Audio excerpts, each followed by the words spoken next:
In Arizona, Dan, Rick, and Pat with you. 103 degrees outside. Very, very warm day. Comfortable inside here in Arizona. Mike Matheny, his lineup, hitting .270 on this road trip. The Cardinals are. It'll be Carpenter, Pham, and Peralta, followed by Hayward, Molina, Piscotty, Wong, Reynolds, and Lackey. First pitch to Matt Carpenter is taken for a ball. Brandon Moss, Greg Garcia on the bench for the Cardinals from the left side. Borges, Cosma, and Cruz from the right side. Next by Patrick Corbin is taken for a ball. 2 balls, no strikes. Carpenter, he's had a tough road trip, 1 for 17. And the one hit was a home run, 432 feet into center field here at this ballpark.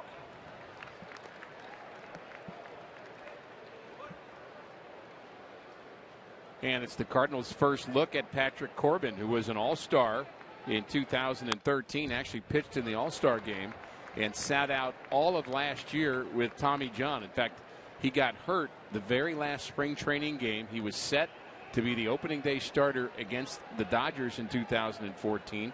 Dan, if you remember, that game was played in Australia, but unfortunately the injury happened. He had to sit out. He's making his 10th start since coming back. 3-2 the count. Chip Hale has had to wait for Corbin. David Hernandez came back off of Tommy John in May. Bronson Arroyo started the season with Arizona, recovering from Tommy John, as Carpenter waves at it and strikes out. So let's take a look at the Hyundai pitch arsenal for Patrick Corbin. 27% slider. You just saw a very good one there to finish off Matt Carpenter. And Corbin will throw 93 on average from the left side, and he was voted the most valuable player for the Diamondbacks 2 years ago. I mean, this guy had a terrific start to his career, and the injury behind him now, and they hope for big things from Corbin. Tommy Pham, his second 3-hit game of his young career was last night. And the 1-0 pitch. Base hit into left, just over Nick Ahmed. So 1-out hit for Tommy Pham. A look at the Diamondbacks and their defense tonight with David Peralta in left, the speedster A.J. Pollock in center, Ender Ciarte is in right. Lamb, Ahmed, Hill, Goldschmidt along the infield. Saltalamacchia is behind the plate. That's presented by Dobbs. And here is Johnny Peralta riding an 8-game hitting streak and hitting .367 during the streak.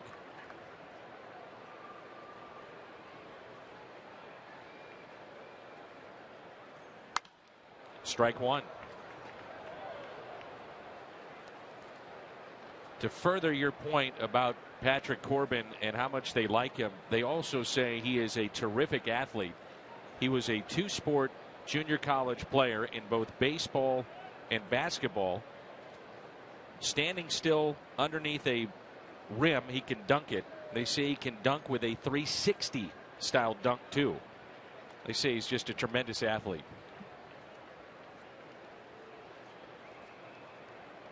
It doesn't always translate to the game of baseball to have that particular skill, but in a way it does. If you've got that kind of athleticism and body awareness, you expect him to be able to field his position well and maybe even handle the bat well.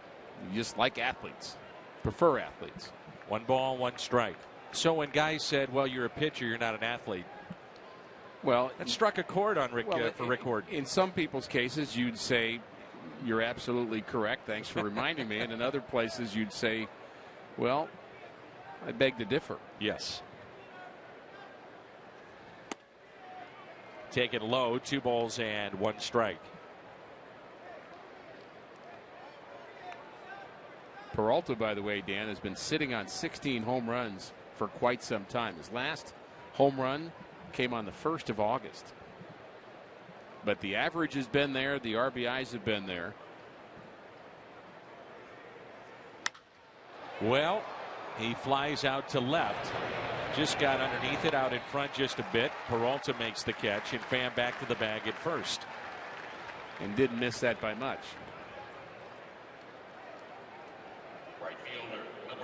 In steps Jason Hayward.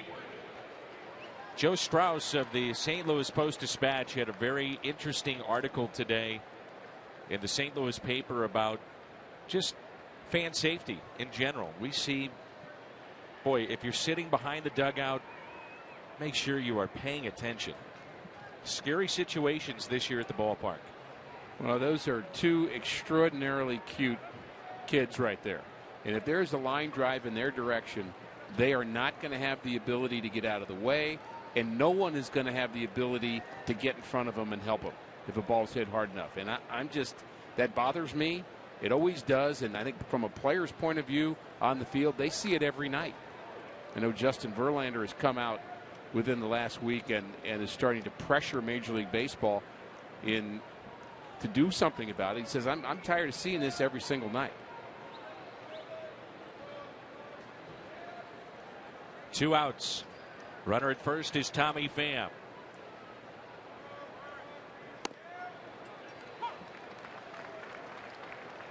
Justin Verlander, by the way, is pitching tonight. At last check through 7 at a no-hitter.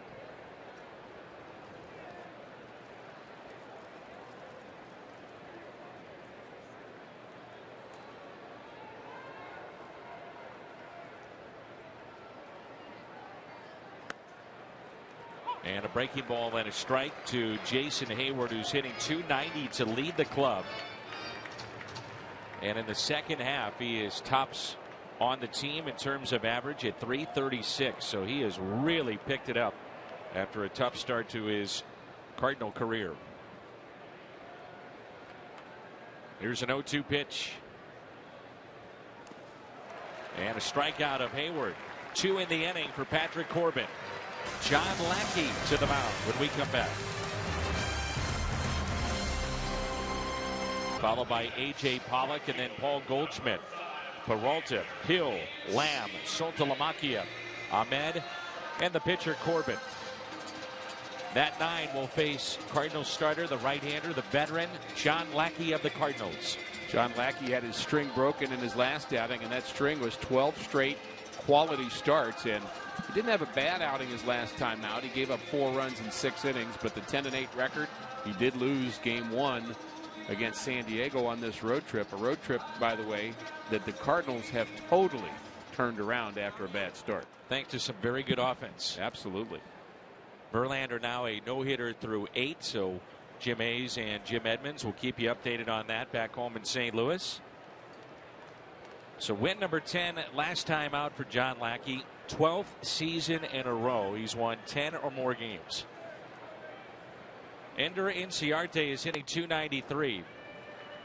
And on the bench, it's all right-handed. Castillo, Owings, Hernandez, and Yasmani Tomas. Here's a 1-0 pitch. 2 balls and no strikes. You talked about the consistent winning of John Lackey, but how about the fact that he's been consistent answering the bell every 5th day this season? He's making a team-leading 26 start, and by the end of the night, he will be either number 3 or number 4 in the National League in innings pitched at the age of 36. Pretty impressive. 2 balls, 1 strike.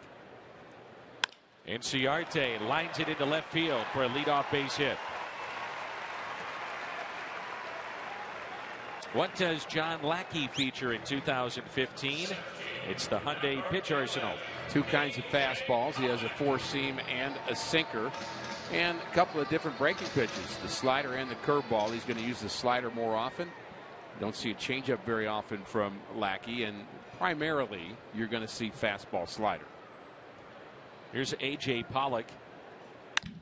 Ground ball. Could be 2. 6, 4, 3. I said to my partner tonight, Rick Horton, I can vouch for what you're going to say. How in the heck is A.J. Pollock hit into so many double plays? How does he lead this team in double plays in terms of grounding into them? That's number 16, because this guy can fly. Rick said, well, it's a lot of hard hit balls. That's the way that you have to explain it, obviously. And the double play has been a big, big story in this series. You saw that coming here in the bottom of the 1st inning. We look at the Dobbs Tire and Auto Center's Cardinals defense. Piscotty, Pham, and Hayward. There's a good look at Wong, who turned that double play. He and Peralta up the middle. Mark Reynolds and Carpenter at the corners here for Game 3. And Game 1 was defined by double plays with Lance Lynn on the mound. Twice the Diamondbacks, bases loaded, one out, hit into any ending double plays. One of those was with Goldschmidt. And a high fly ball. Deep, and I mean deep left center, 1-0 Arizona.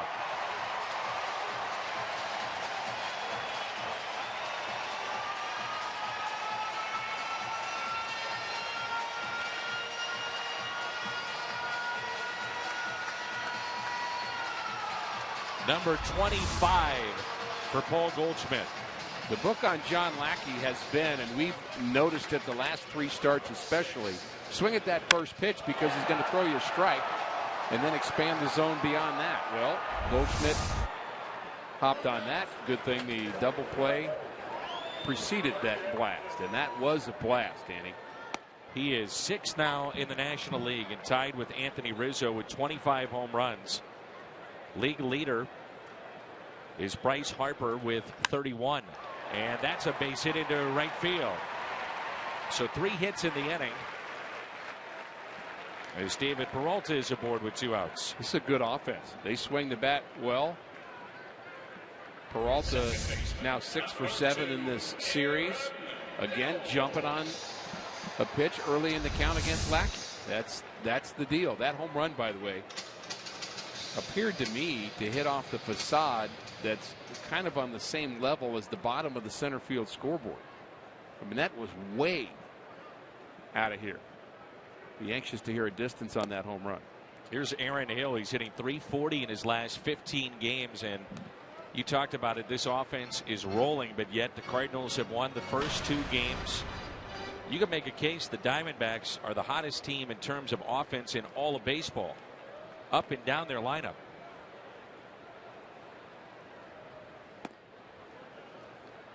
I would say that's got to be measured over 450 feet. I believe so.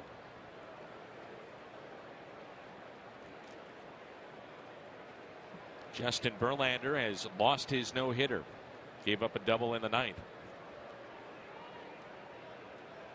Here's a 2-0 pitch. 2-1.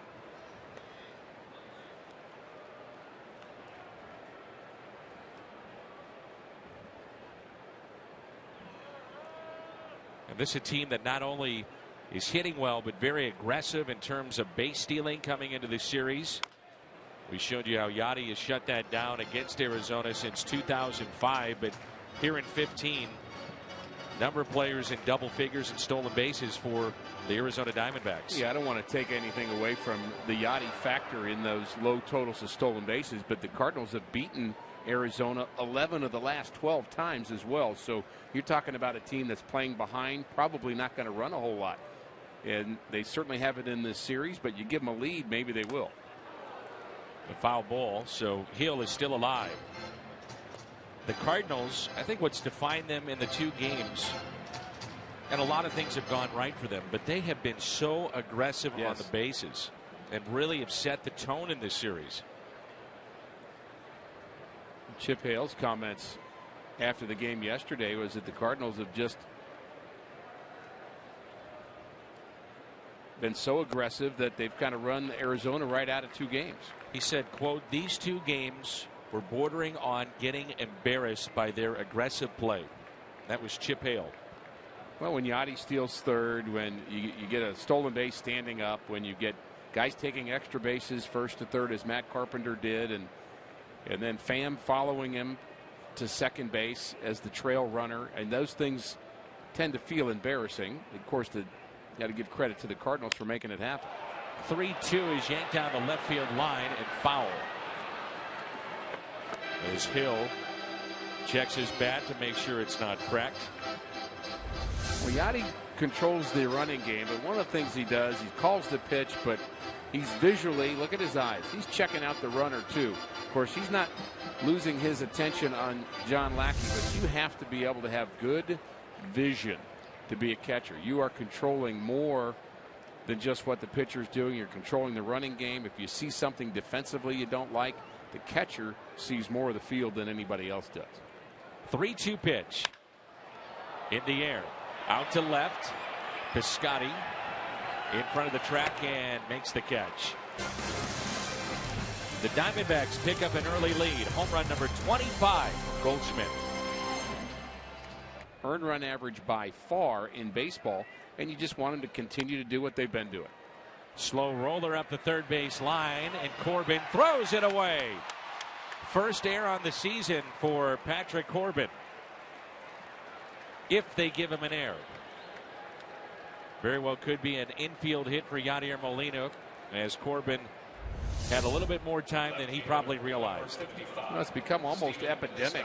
Pitchers making bad throws. And here's another one. He rushed it, probably had a chance to gather, didn't really get kind of his feet moving towards the base, probably could have done a little crow hop and get his motion going towards first base. And we have seen so many throwing errors for pitchers across the board. Not so much fielding with the glove, but just poor throws. And now it's Stephen Piscotty. It is an error on Corbin. And the Cardinals have their second base runner tonight. Stephen Piscotty hitting .319, 2 for 8 in this series. You talk about consistency, Rick. He hasn't gone more than 2 games without a hit since he's been called up. And a check on Molina. Well, Mike Matheny kind of, I guess, warned us that that's what we should expect with Stephen Piscotty because of his baseball IQ, his ability to adjust. Teams will get him out a certain way, and then they'll stay that way, and he will adjust and very quickly and find a way to cover that particular pitch. And that's fouled back.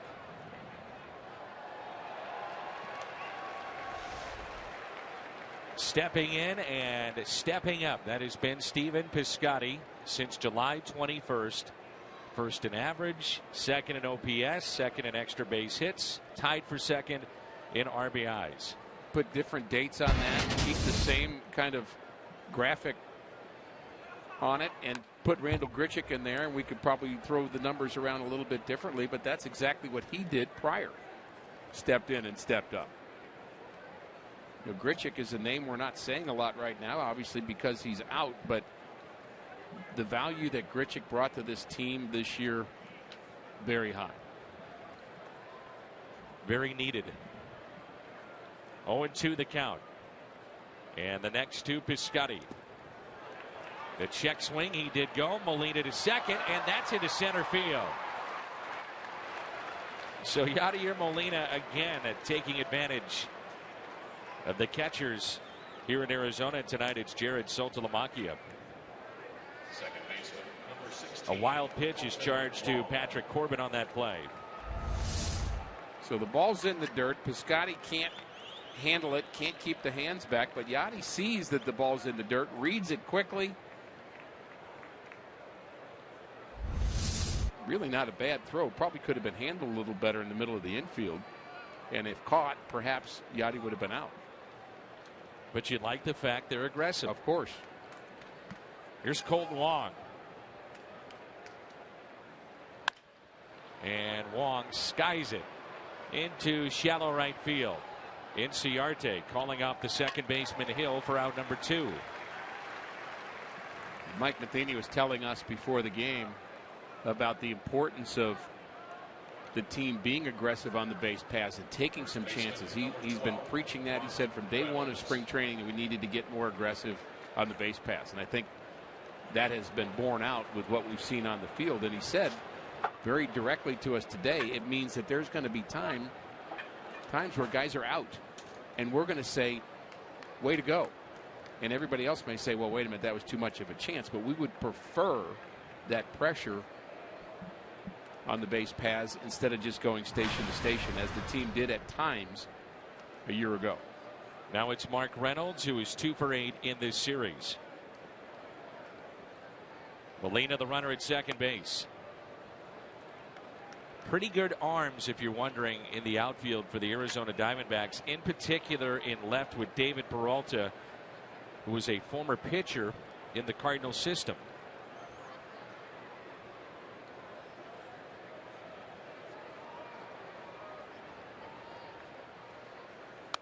A byproduct, Rick, of the shift, and they've got one on a little bit here with Mark Reynolds is that your second baseman is near the bag at second. So a base hit might be tough to score Yadier Molina. They're keeping him close at the bag.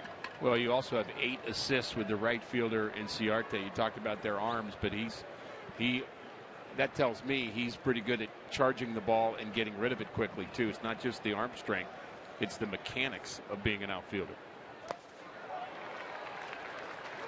1-2 the count. Tonight's start number 53 at first base for Mark Reynolds. So Adams has been out. Cardinals have talked about being aggressive in terms of pushing him back into the lineup and getting him some games in the minor leagues. More than likely that'll happen in the next 4 to 5 days, and that may happen with John Jay as well. Well, you have heard me say many times how much the Cardinals miss John Jay. In the dirt, kept in front by Saltalamacchia. Been a 300 hitter every year. He gets hits in key times, and just think he had been such a key part of the Cardinals offense, and it's tough to see him out. Getting closer and closer. Mark Reynolds, by the way, has probably hit baseballs for the furthest distance in the last week than any person on the planet Earth. Do you agree with that? Batting practice home runs from Reynolds. You add them all up. Been incredible. Reynolds grounds out here. Molina left stranded. Midway through 2, 1-0.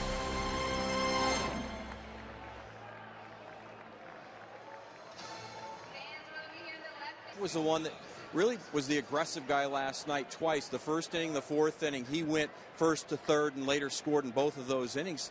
And he said, you know what, it's not that we're putting more of an emphasis in his mind on it. It's that we have maybe better personnel to do it. And he pointed right to the right fielder, Jason Hayward. He said the addition of Hayward not only means now 20 stolen bases from just Hayward, but now 61 for the team, so 4 more than they had all of last year. And now they've got 112 extra bases taken. That's a stat where they're third best in the National League. Last year, they only had 125, so they're on pace to actually do better than they did last year, and we still have 6 weeks of the season to go. So Carp actually credits Jason Hayward and guys like that for their speed. 2 balls, no strikes on Jake Lamb. Thank you, Pat. And to further your point, Pat, visiting with Greg Garcia before the game today, I think one of the key plays in this series was Garcia on a bunt. He's the runner at first and winds up at third base. And I said, is that by design? And he said, well, it is left up to the player. He said, but it is something we have worked on at spring training. From the player's perspective, the runner has to make the decision at second base as to whether or not to keep going to third, watching how the infield develops on the play defensively. But that was a terrific play in terms of baseball instincts and aggressiveness. And Jose Oquendo said the same thing. He said you can't really give a sign for that. You can't yell for a guy to do it. They're going to have to read it, and they have to read, can I get to that third base bag before the shortstop readjusts or the catcher gets over, perhaps the pitcher. And it's all about instincts, and you can practice it and kind of get used to the feel of it. But when it comes to in-game decision, you're on your own. And Greg said, I'm going. He said, anytime that we have a chance to push the envelope, if you will, we will do it. And he said, that's what's going to keep me in the big leagues, too. I liked hearing that. Be aggressive. Don't play timid. And it's a walk to lead off the bottom of the second. As Lackey stares back into the home plate umpire and asking where that pitch was. First walk he's allowed. Let's go our Kia in the driver's seat. And the Cardinals, the last 3 seasons where they rank in terms of steals, a steady climb, 45, 57, and 61 this year, 17th in Major League Baseball. And Jason Hayward has affected that trend changing. And I agree with Matt Carpenter that Jason Hayward has been kind of the catalyst. Hit and run was on, and still they're able to turn 2. What a play by Colton Wong. They started the runner, Jake Lamb, do or die at second base. And they turn the double play 4-6-3. The second double play turned by the Redbirds tonight. How good is that? That's a terrific play. And if you're Colton Wong, you understand that even if you don't get the runner at second, we'll still get Saltalamacchia anyway. Exactly. So why not try? And Peralta, and that's trusting your shortstop to be ready for it and to be able to clear from the runner sliding in. By the way, the runner's going to go right to the base, not try to take out the runner because he wants to be safe, which should clear some way for Peralta. But that was a fantastic play. Also talked to Colton about the double plays, and he said the trust factor that he has with Peralta is second to none right now. He said we have a trust in each other. That's a big, big reason why you turn so many double plays. How you feed that throw to the shortstop. This one, a little shovel pass from Colton Wong, right on the money. The turn by Peralta. 4-6-3. And we head to the third. 1-0. Just 50 cents the next day. That's coffee, fountain, or frozen drinks. When they score, you pour at your nearest On the Run. You earned it.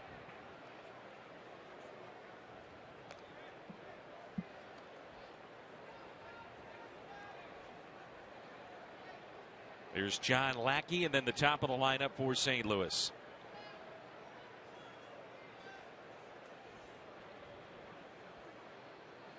Corbin has struck out 3. The Cardinals have 1 hit. That was Tommy Pham with a base hit to left. The second hitter in our game tonight. It was a nice second inning for John Lackey. Again, helped out with the double play and the terrific turn. And Lackey, a base hit into center. And good to see Lackey pitch well in that second after a first inning where there were a number of balls hit hard. And he gets the cheers from his fellow starters. Every team has a little cheer or sign that they give each other. Every team does. Arizona looks like they're driving a bus. That's the best I can understand of their particular cheer. The pitchers have their own deal, and of course, if a pitcher walks, we know they do the upside down glasses almost. They kind of do the OK sign and then flip their fingers upside down and say that the hitter has a terrific eye. I'm going to guess Mr. Wainwright started that one. By the way, a pregame guest on the pregame show, Adam Wainwright. He has his big charity event coming up. Play fantasy football with Adam and many of the Cardinals players throughout the fall. Here's an 0-1 pitch. Now 0-2 on Carpenter, who struck out swinging back in the first. He's going to get a steady diet of those sliders unless he starts to see the break better. Talked about how good Corbin's slider is. That season where he was an all-star in 2013, he began the season 9-0.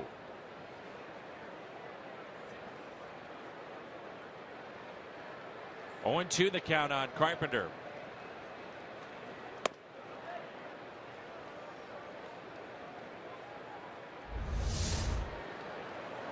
So Lackey gets that base hit. Pitchers paying attention. Come on, we got a job to do. Here we go. We got to wait till he looks first. Just like John Tudor used to do with you. I could never see John Tudor doing anything like that. No. Not in a million years. Here's a 1-2 pitch. Carpenter strikes out. Number 4 tonight for Corbin. You could see where this breaking ball went right, and it looks to be pretty good tonight. He'd be awfully tough on these lefties. Yeah, it's a dominating pitch right now. Interesting, when the ball comes out of his glove, he does a little bit of what we talked about with Jaime Garcia last night, where he cups the ball a bit and kind of hooks it, which creates a little bit of movement. Now it's Tommy Pham. Adam Wainwright has done so many neat things with his charity in terms of clean water for those that need it.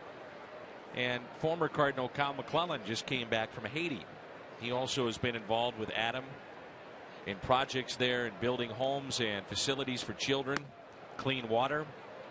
Steve Moore, who is the program director at KMOX, also made that trip.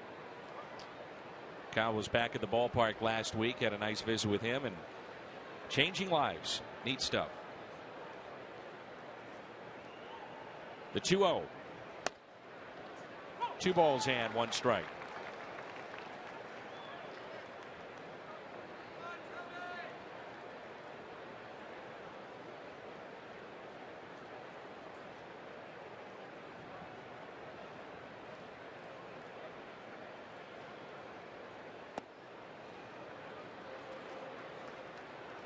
Three and 1.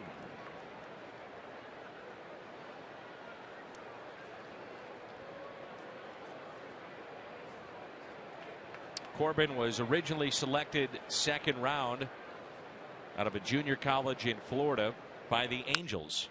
His fam taps it foul. Then back in 2010, the Diamondbacks traded Danny Herron to Anaheim, or the Los Angeles Angels, for Rafael Rodriguez, Joe Saunders, Corbin, and a player to be named later. 3-2 the count on Tommy Pham.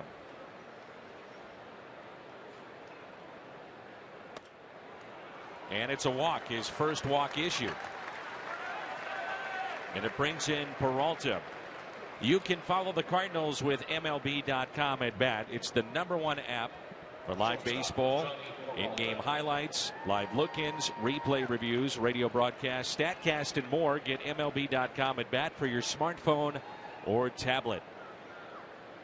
He's having a little bit of trouble with his fastball command right now, and what can happen if you're missing off the plate, you can aim a ball and throw one right down central and give up a big fly, and you got to be thinking about that as a pitcher. It's not, yes, it's a field thing, and you want to kind of focus on just throwing a strike, but you still have to let it go. You can't give in to that thought of just kind of flipping one over the middle of the plate just to get it right.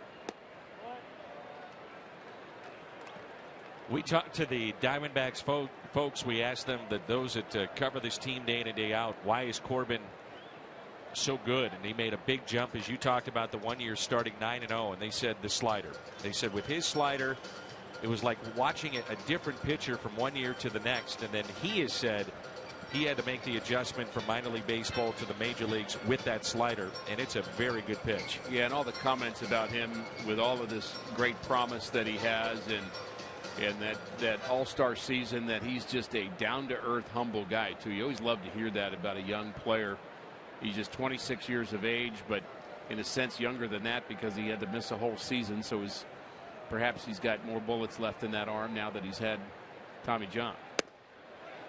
But that's taken low. But he just cannot throw a strike with his fastball right now. 2 balls and no strikes. Peralta fly to left, trying to extend his hitting streak to 9 games. 0 for 1 tonight. So the strike zone is a box, right? A rectangle. That's the strike zone. Make it a smaller box if you're Johnny Peralta, and if it's in that box, let it go. Back to Corbin, who throws to second. Perfect lead, and it's a double play. Pham went hard into second base. Clean baseball. Nick Ahmed with a turn at second base. 1-0 midway through 3. That's more typical. Liriano does have a terrific sinker, but he does not cup the baseball. When we look at Jaime Garcia, we've got that kind of cupped look with his hand where he's actually making it kind of bend at the wrist, and that creates some movement for Garcia. And we see the same thing, and it's a perfect picture here of Corbin doing the same thing out of the glove. He's cupping the baseball, again, to create movement. Not something you teach many pitchers to do, but we have 2 in this series that do it, in Garcia and Corbin. And Corbin will lead it off. Home half of the 3rd, 1-0 in favor of the Arizona Diamondbacks. Good stuff there.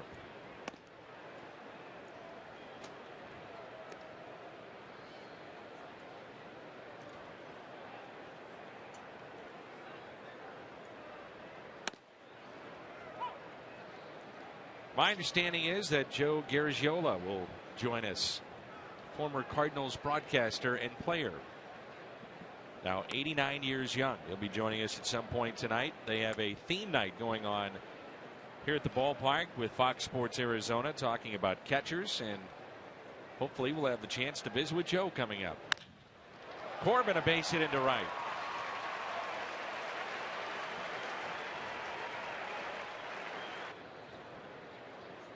Ender Inciarte signed as an international free agent out of Venezuela, and back in 2012 the Phillies picked him up in the Rule 5 draft as a backup. He remained with them for just one game and then reclaimed by the Diamondbacks, and he has found a home at the top of their lineup.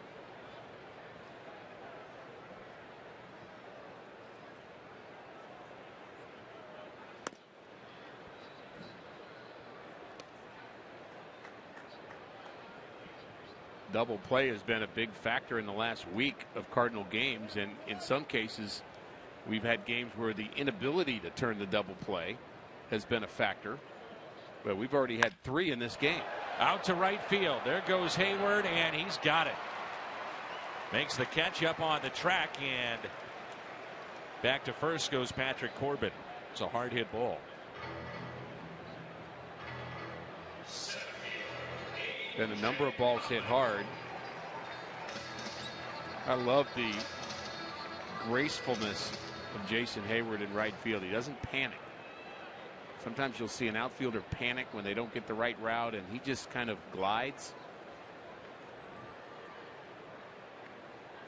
And part of that is getting a good read off the bat. You don't see a lot of false steps from Jason Hayward.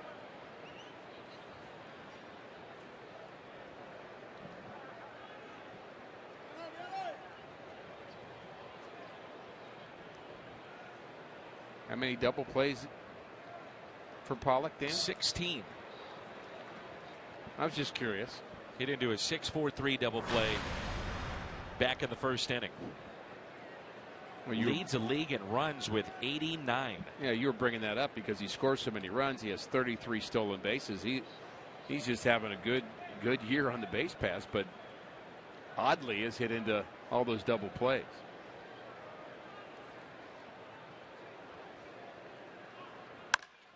And a fly ball into right. Hayward back again. Almost the identical spot, and makes the catch.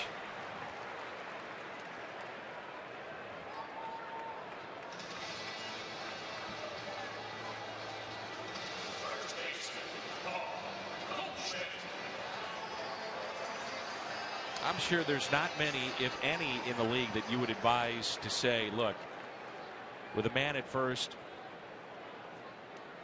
if you fall behind in the count, don't throw him a strike. This would be one of them. Would you agree? Oh, yeah. And if you put a man in scoring position, so be it. 24 intentional walks, far and away the most of any National Leaguer, precisely because of that kind of situation. Now, the guy on deck, Peralta, is 6 for 7 in this series. And a base hit into center, just past Lackey. Corbin stops at second base. And Goldschmidt is 2 for 2.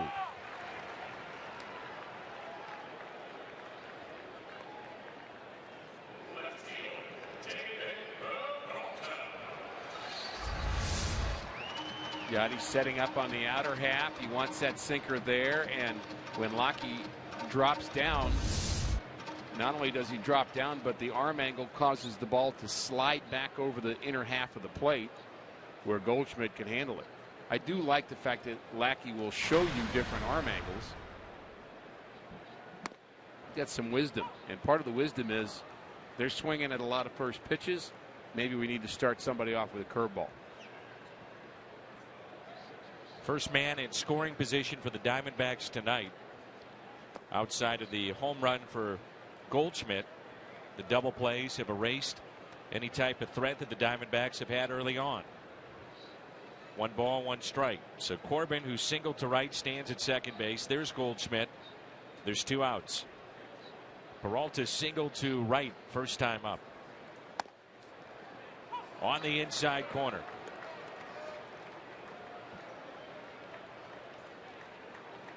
Give Peralta a lot of credit. Worked his way in independent leagues, and then an Arizona scout, Chris Carminucci, found him. He's the coordinator of independent leagues And if you like a player, you can sign him, take a flyer on him. And now Peralta's batting cleanup as he strikes out here with 2 runners on. 1-0 Arizona.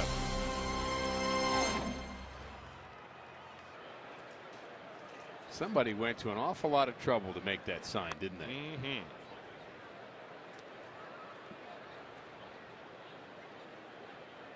Talked an awful lot over the years about the 2009 draft, and just take a look at what it has meant not only to the Cardinals but also to the Arizona Diamondbacks. Pretty good talent on both sides. Yeah, some talent that ended up getting away, but when the talent goes away, you get something for them, like Joe Kelly and, of course, Shelby Miller, and you got Jason Hayward in right field because of that draft and picking the right guy in Shelby Miller. Otherwise, you wouldn't be able to make a deal like that. Here's Hayward, and he looks at a strike. I think the amazing thing, by the way, with that graphic, 399 and below, you had an all-star, or actually 2 of them, with Carpenter, Rosenthal as your closer, and a ground ball that's hit to second, and Matt Adams, everyday first baseman. Diamonds in the rough. That's how you build a franchise, to find those types of players, say round 10 or 15 and beyond. It's incredible. Well, the obvious choices, those are easy, because every time you go to watch a Jason Hayward play or a Shelby Miller play in high school, there are 30 teams who send a scout who sit in a lawn chair and make notes on them. I mean, it's just, they're all over. And it's not a secret. But the guys that you see something different in them, you see something that could develop, that's where the scouts make their money. 0-2 the count on Yadier Molina. Molina has started 100 or more games for 11 straight years. And the 0-2. Jason Hayward just bounced out, but for those who saw last night's game, Jason Hayward reached base on a catcher's interference and did follow up with Mike Matheny today, and he said that had the umpire gotten that call right, and he didn't, he made a mistake by calling it a dead ball, and it was not. Mike Matheny said he would have taken the run and accepted the out had they gotten Jason Hayward out at first base, but the home plate umpire, Chad Fairchild, immediately said dead ball, which was an incorrect call on his part, and so everybody stopped. But you could have had a position where the Cardinals would have chosen not to accept the catcher's interference because Pham scored from third. Mike was on it, Jose Oquendo was on it, Tommy Pham was on it, but our home plate umpire was not. Big lead at that time too, so not a significant play, but could have been. Agreed. Ground ball hit to short. Nick Ahmed makes the play. There's 2 down. Left fielder Stephen Piscotty. And it brings in Stephen Piscotty. Patrick Corbin has struck out 4 so far. He's allowed 1 walk. 2 base hits. One was to Pham in the first, the other to Lackey in the third. Piscotty pulls it foul.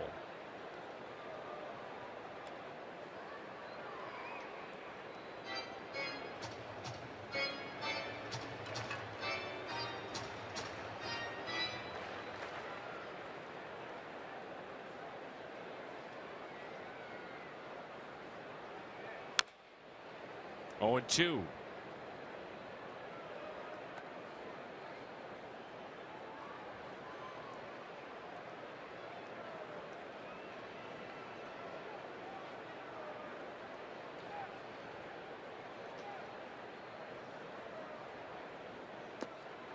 It's another breaking ball, and you were pointing out earlier the struggles that Corbin has had, at least tonight, locating the fastball. Yeah, normally the breaking ball is set up by the fastball, and you throw fastballs for strike, and then you kind of expand the zone a little bit with your breaker. But he loves that breaking ball, and why wouldn't he? That was a slider down in the zone. Piscotty strikes out for that second time. Yep, 5 tonight for Corbin. Midway through 4, it's 1-0. 1-0. Bottom of 4 rolls in. Don't miss the Cardinals Care 6K run September 13th. You'll be taken on a route through downtown St. Louis. Finish on the field at Busch Stadium. The run benefits area kids through Cardinals Care. For more information and to sign up, head to cardinals.com/6K. Here's Aaron Hill. And a breaking ball on the first pitch. As you mentioned, Rick, maybe go to that breaking ball a little bit more often early on. It's taken for a ball. It's actually something pitching coaches will tell young pitchers, especially the guys that have good command, good control of all their pitches. They'll say, sometimes you can throw too many strikes. You have to kind of be careful about becoming predictable. First pitch fastball over the middle. The hitters will adjust, plan on it, look fastball, and the big league hitters can hit fastballs.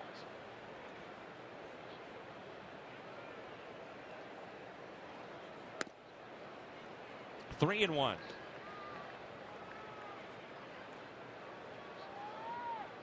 A lot of big league hitters can hit breaking balls. They're good changeup hitters, but they all hit fastballs. If you can't hit a fastball, you're not a big league hitter. Breaking ball, and it's now 3-2. It's amazing. You see guys that are throwing 97, 98, 99. The major league hitters, if it's straight, turn those around and hit them 500 feet. It's another breaking ball, fouled back. How often do we have somebody come up to us, a Cardinal fan, and say, I was at the fair, or I was at the batting cage this summer, and I dialed up that 70-mile-an-hour fastball, and I couldn't see it. 3-2. Right center. Pham is over. Diving for it and comes up with a tremendous catch. Tommy Pham.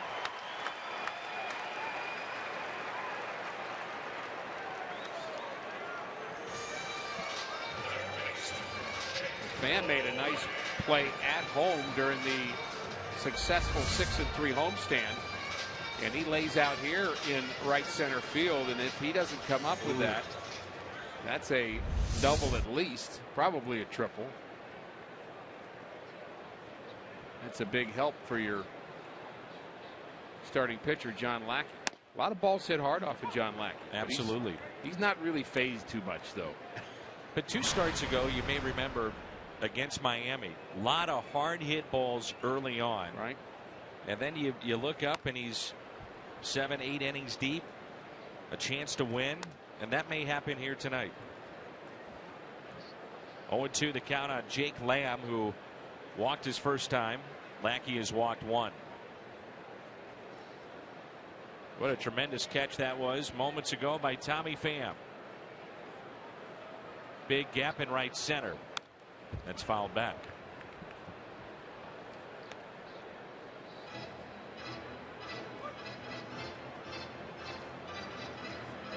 Center field is such a huge area to cover. So not only do fans remark about how fast the fastball really is if you throw it 70 miles an hour or more, but when they stand out in center field, just to realize how much ground you're responsible for. Saw the speed of Pham come into play on a run scored earlier in this series as well. 0-2. And a swing and a miss. Second strikeout for John Lackey. So you think about the range of Pham, but it's even a bigger deal when you look at this play because you see both Colton Wong and Pham playing Aaron Hill to pull the baseball, and he goes to right center field. So a long way to go for Tommy Pham, and you better take the right angle on that as well. You've got one choice to take your angle, and he did, and came up with an outstanding play. Here is Jared Saltalamacchia, switch hitting catcher, first starting in this series. 0 for 2 as a pinch hitter. First couple of games, and that pitch in his hands, and It's no balls and 2 strikes. Did Al Raboski catch that, or did No. that hit just below? Right by him, though. Right by him.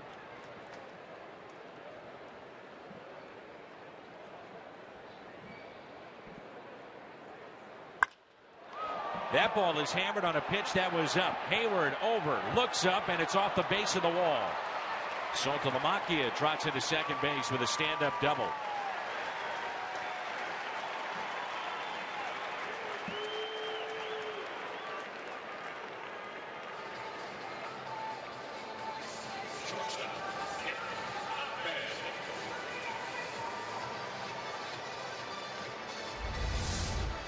Play by Pham even more important now. That pitch was hammered up in the zone, a mistake by Lackey, and Cardinals fortunate that that's off the base of the wall, and also fortunate that Pham took that hit away from Aaron Hill.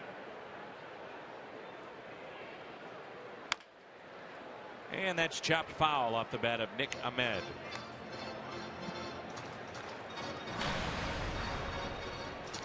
Ahmed flied to right first time up, 0 for 1. Hitting just .205 with runners in scoring position. Outfield is shallow. Especially Pham, and that goes back to what you were talking about, the ground that you have to cover, front, back, side to side. And he's playing really in center field. Ahmed does have 7 home runs. In fact, he hit a home run off of Jaime Garcia when the Diamondbacks were in St. Louis. So not really a power guy necessarily, but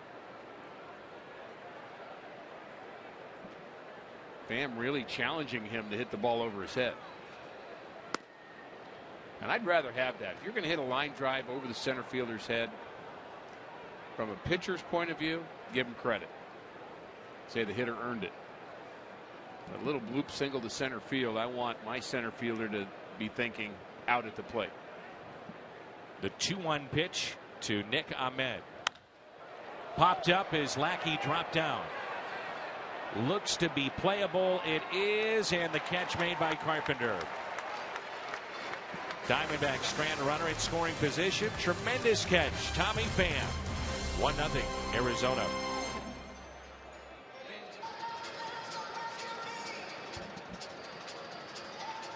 Jimmy, thanks. So it hits the chalk line, and you think about Verlander.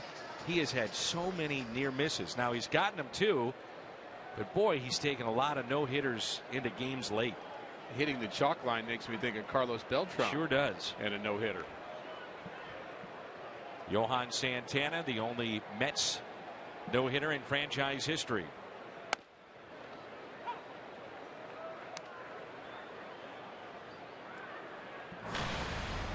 First pitch to Colton Wong, taken for a strike. 1 ball, 1 strike. Wong fly to right. So 7, 8, and 9 for the Cardinals in their lineup. Wong, Reynolds, and Lackey. St. Louis with just 2 hits. They've stranded 3.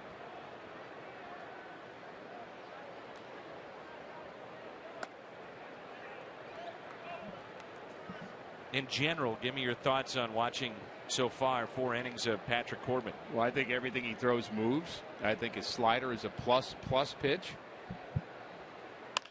And a ground ball off the bat of Colton Wong for out number 1. And hard to imagine his last time out against the Reds. He went 2 innings and gave up 8 hits.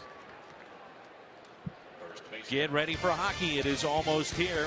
Fox Sports Midwest and the St. Louis Blues invite you to Icebreaker 2015 this Sunday at Ballpark Village. Some of the images and shots from last year's Icebreaker. Schedule of events. Head to stlouisblues.com. This event is free, and that'll be this Sunday at Ballpark Village. Here's Mark Reynolds.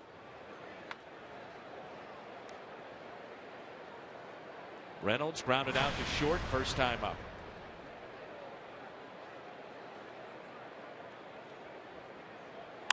Reynolds may have tied it.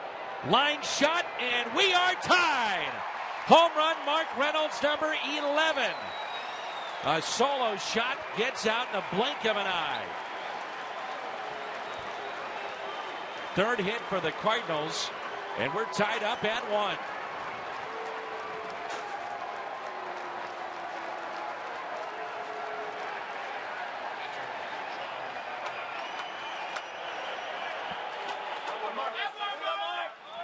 Well, this is what Mark Reynolds brings you. Instant power.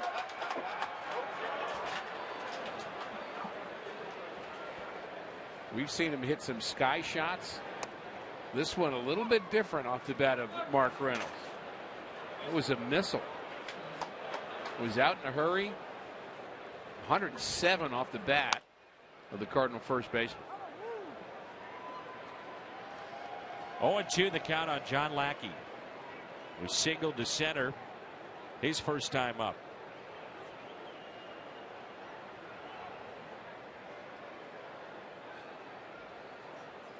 Big gap in left center for Lackey, and he pops it foul and out of play.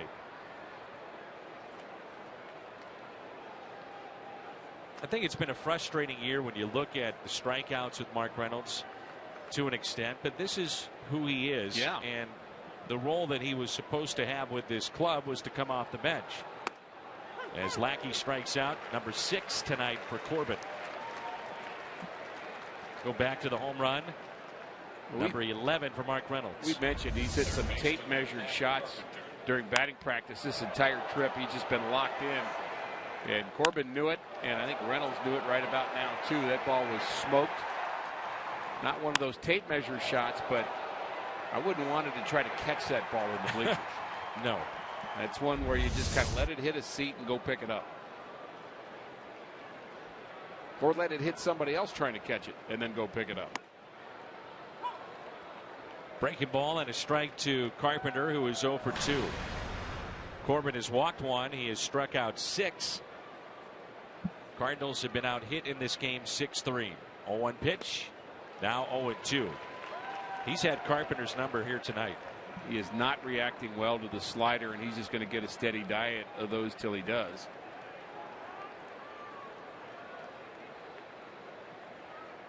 Almost feel like he's got to throw him another one. And Carpenter strikes out for the 3rd time tonight. Reynolds has tied it up.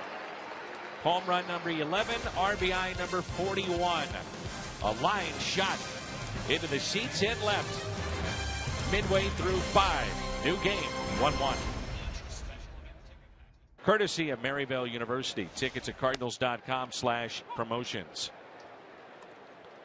So Patrick Corbin will lead it off, followed by Ender Inciarte and A.J. Pollock. It's 1-1. Corbin a single to right first time up. And quickly no balls and 2 strikes. Give Corbin and John Lackey both a little credit here. It's a 1-1 game in the 5th inning with the Diamondbacks, the top run producing team in the National League, and the Cardinals a pretty hot team offensively the last 3 days. So pitchers have done a nice job here tonight. There have been a number of balls hit hard. Mark Reynolds' home run, perhaps the hardest. Well, Paul Goldschmidt's, that was pretty hard too. And long. Oh my, I'll say. Lackey picks up the strikeout. Number 3 tonight for John. And the first man retired here in the home half of the 5th. Right fielder, Ender Inciarte. What's on tap is presented by Budweiser.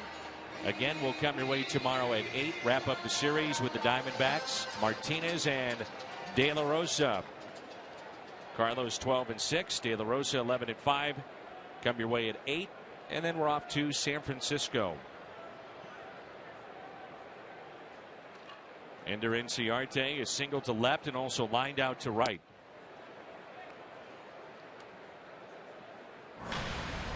The Cardinals do not talk about players in contract negotiations for obvious reasons. Want the players to be focused on what's happening here on the field and whatnot. Leverage, all types of reasons. But yes, you have to wonder about just where they sit right now in their thought process with John Lackey. You know, are they thinking about bringing him back? Is it somebody they want back? Is there somebody from the minor leagues that potentially fills this role? What does Lackey want? All those questions right now are on the table. They're all on the table, or they're on the maybe they're on the side table. They may not be on the main table, but they're certainly going to come up at some point. And you try to keep them in the back of your mind if you're a player, because you're in the business of trying to win games and trying to win a division and play in October, and all those things kind of can get in the way of that. But you have to handle your business too. So it's not that you're not thinking about it at all, but you certainly don't want to bring it to the ballpark.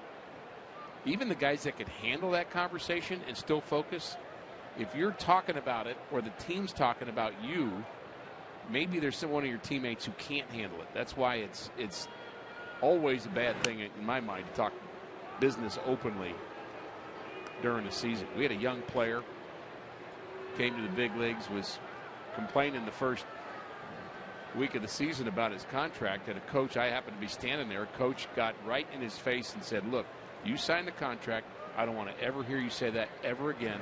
If you're not happy with your contract, change it at the end of the season. You're playing baseball now. And period. Oh my goodness, it was a strong statement, and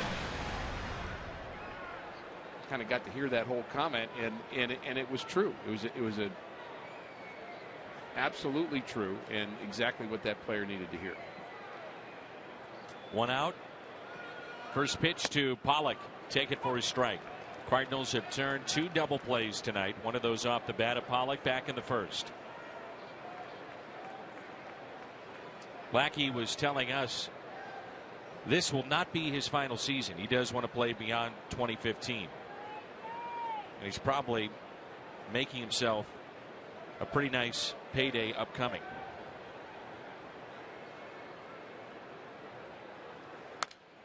The other thing John Lackey has done that I look at too, Rick, is that, you know what, he brings an edge to what's happening with this club too. He does. He's got an edge, and you know, we've seen that Lance Lynn sometimes has a little edge emotionally, and I think those two guys are kind of two peas in a pod in some ways. They kind of wear their emotions out on the mound during a game, and it's a good thing.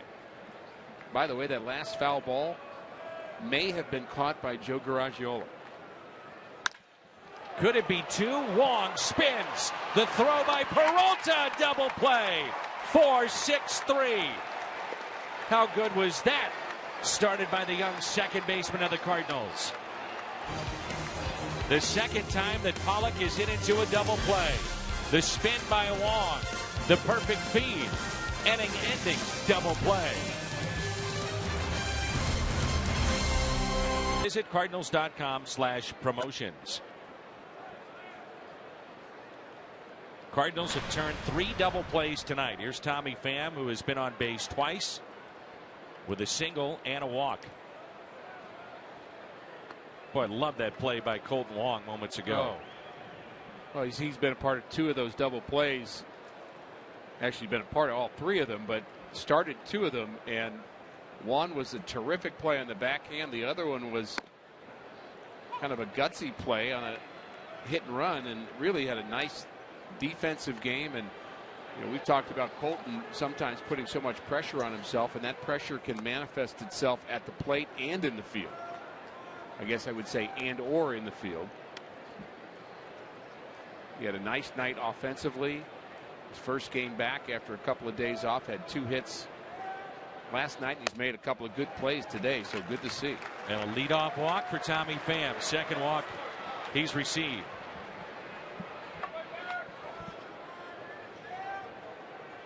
That walk could be the biggest mistake of this ballgame.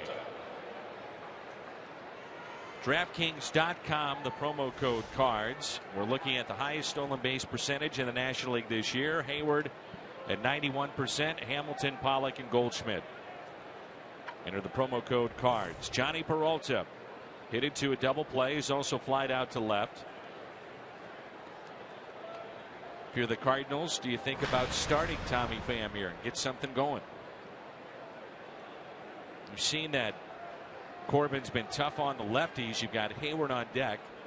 Just something to think about. He is leaning, not running, and the pitch is taken for a ball. Certainly a possibility. Chris Maloney whispering the verbal sign to Tommy Pham right now, and it's going to bring Sultan Lamaki out to the mound to talk to his pitcher. So everybody's certainly thinking about what's going on. There was frustration in Miami with Sultan Lamaki. There was a lot of teams felt you could run on him. Exactly right, and that's why he didn't last with Miami, and they kind of pulled the plug on him pretty quickly. They didn't think he could throw people out, and so you want to take advantage of that and run when he's behind the plate, but you also have to watch out for the left-hander's move.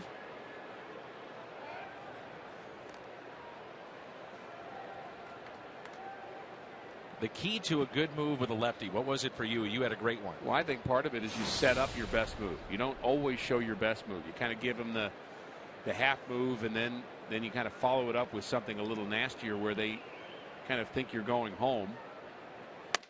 But I do think there are pitchers that get a little too concerned, lefties, a little bit too concerned about their move to first base, because of the way you throw home, to me, is much more important than having a good move to first. And if you have to alter your delivery home to have a good move to first, it's not worth it. The 1-1. A strike on the inside corner, and Peralta couldn't believe it. Now he's in the hole 1-2.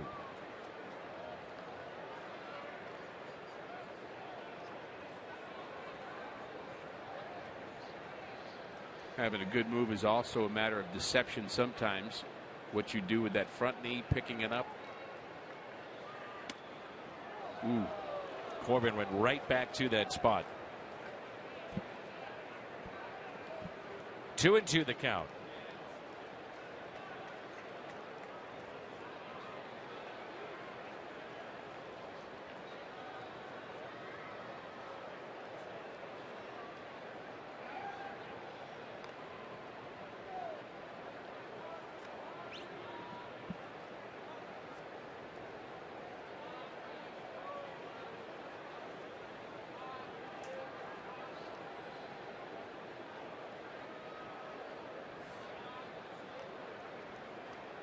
Let's see if Pham wants to do some running here. Leaning again, and a 2-2 pitch. Not running. Peralta pops it up. Hill puts it away for the out. Pham back to the bag. I don't mind giving Peralta a chance to drive the baseball with nobody out. Now with a left-hander at the plate in Jason Hayward, I think maybe a better opportunity for a hit and run here in this situation. I think you let Jason, who we've seen him hit left-handers well, but I mean, if you have a hit and run swing, there are times where you're taking the power away from the guy at the plate. Because you're asking him to hit the ball on the ground, hit the ball the other way. If you got a lefty on lefty, I'm okay with kind of taking that away from Jason Hayward here and just have him hit the ball on the ground somewhere and see if you can go first to third. Do you think that's why Chip Hale was out there instead of the pitching coach? Maybe. No activity in either bullpen. 75 pitches for Corbin tonight. Runner at first is Tommy Pham with one out. Hayward is struck out and grounded out.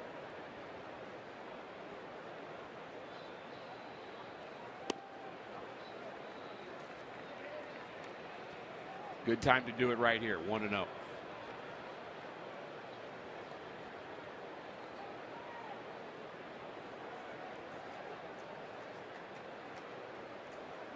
Pretty good lead for Pham.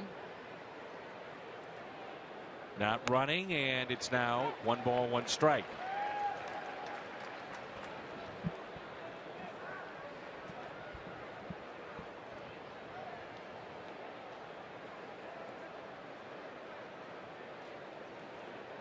Talked about it last night, the success that Hayward has had against lefties. 287. The 1-1 pitch. Hayward skies one into center field. A.J. Pollock makes the catch. Pham draws a throw. The throw is right on the bag. We saw in that graphic just 1 home run for Hayward against left-handed pitching, which is my thought about using the hit and run with him. And now it's going to be up to Molina to hit a 2-out double to score Tommy Pham. Or maybe you go with the straight steal here.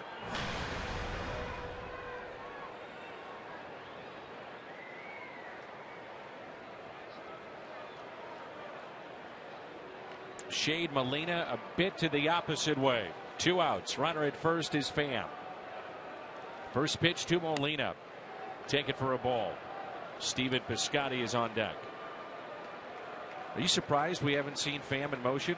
Well, I think for the reasons I said with the 2 power hitters at the plate, I guess definitely with Peralta, I got it. I think I'm surprised there was not something set in motion with Hayward at the plate. 1-0 is hit out of play. Though again, with your power hitters at the plate, when you're in the middle of the lineup, you normally don't hit and run with it, because you want those guys to have a power swing at bat, not a defensive hit the ball the other way at bat. Certainly Molina's the classic hit and run type batter, but it's too late now because you're dealing with 2 outs. You won't get the desired result. And the 1-1 pitch to Yadier Molina instead of check on Pham.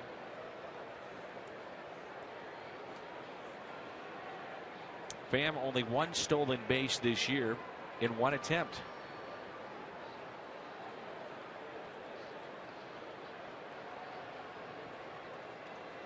Slightly bigger lead. Quick move by Corbin. Back in safely.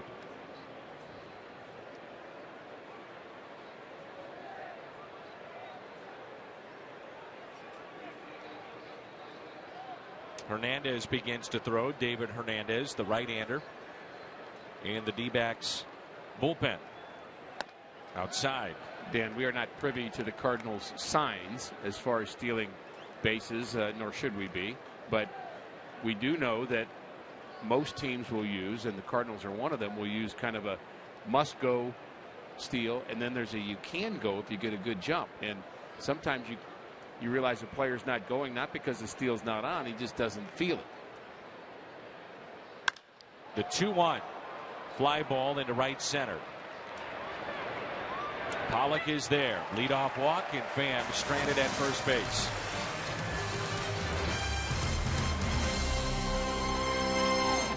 When you turn those double plays. The frustration of Pollock, because if that ball gets past Colton Long, that's first and third and a big hit. And now it's Paul Goldschmidt here in the home half of the 6th. A solo home run and also a base hit to center field. He's 2 for 2. Lackey didn't get the first pitch. That one evens it up at 1 ball and 1 strike.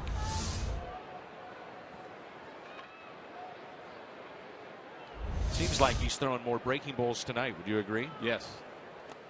And especially early in the count. I mean, it's one thing to kind of get that strikeout once you get ahead 1 and 2, but he's made an adjustment. And it's not just John Lackey, it's Yadier Molina noticing that teams are starting to gear up for that first pitch fastball from Lackey. Another slider. 2-2. Pitchers call that pitching backwards. Sliders early in the count, fastballs late.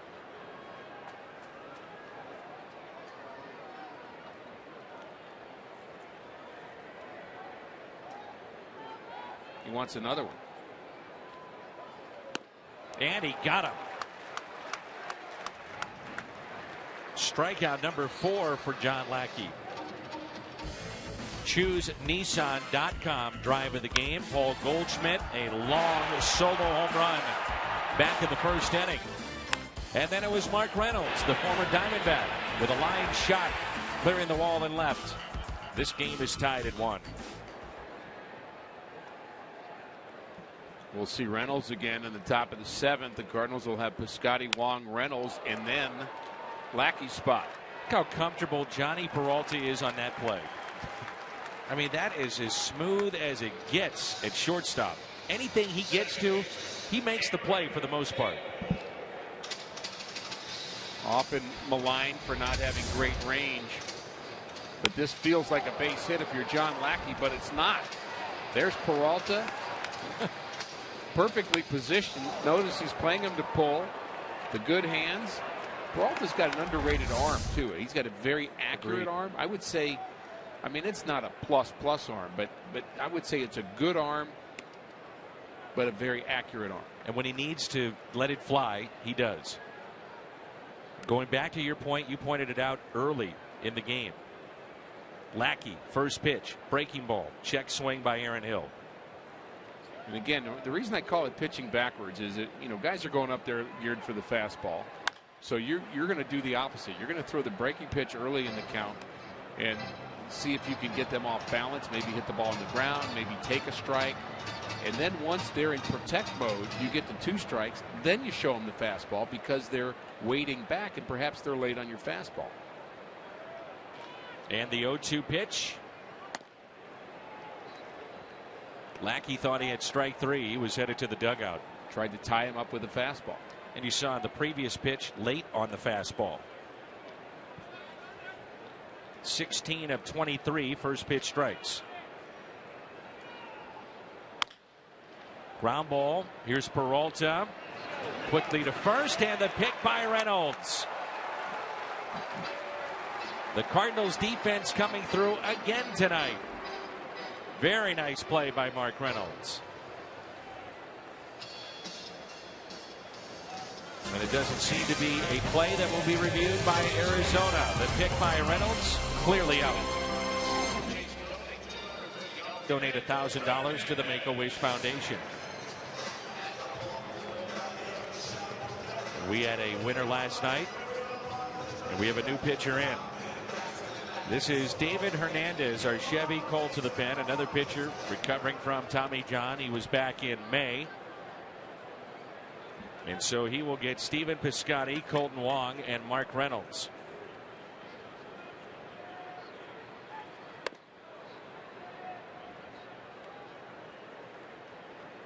Mark Reynolds with the home run to tie the game, which was back in the 5th inning. Here's a 1-0 pitch.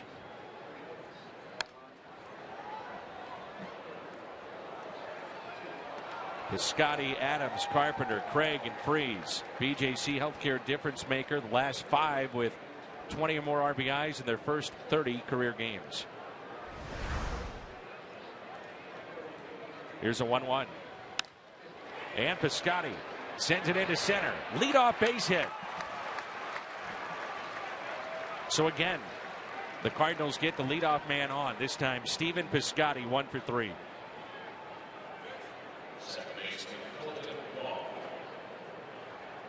You could see where A.J. Pollock was playing fairly deep for Piscotty, and because of that, off the end of the bat, didn't carry it all that much.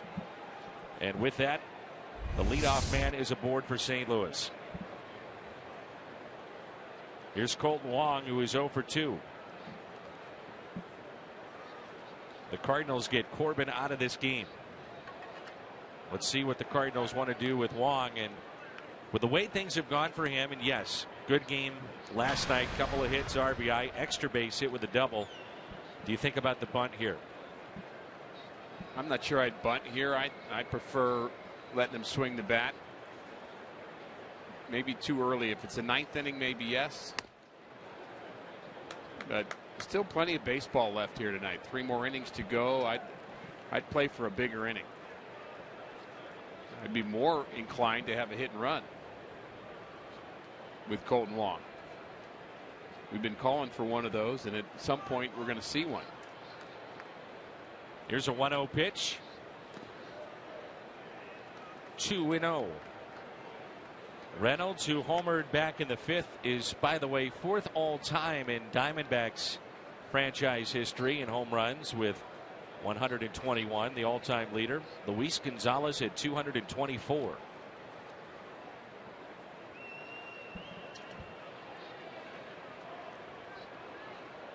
And the 2-0. Taken for a ball. 3 balls, no strikes.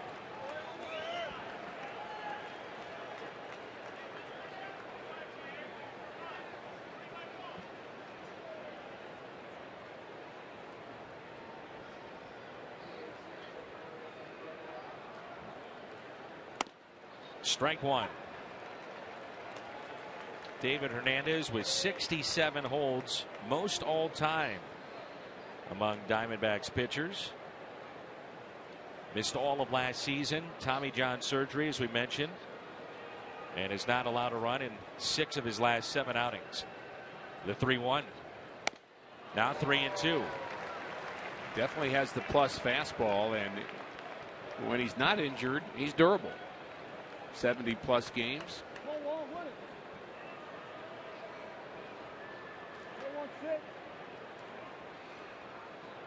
Cishek throwing for the Cardinals in their pen. Short lead at first by Piscotty, and a 3-2. He is running, and that's popped foul out of play.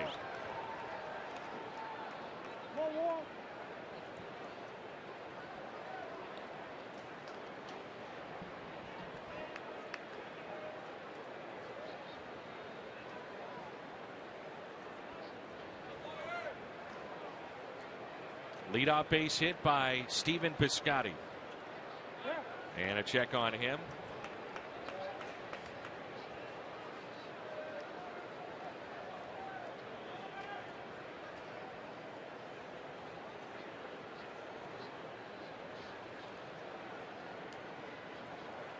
Big gap in right center. 3-2 to Wong. Piscotty is running. That's lined into left field. That ball is over the head of Peralta. Piscotty was running on the pitch.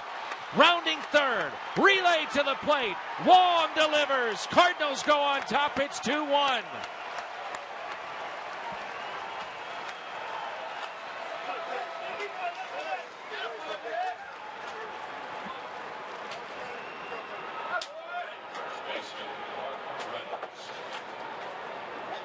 RBI number 50 for the Cardinals second baseman. Nice to see Colton Wong a part of positive things, and this was extremely positive. Over the head of Peralta.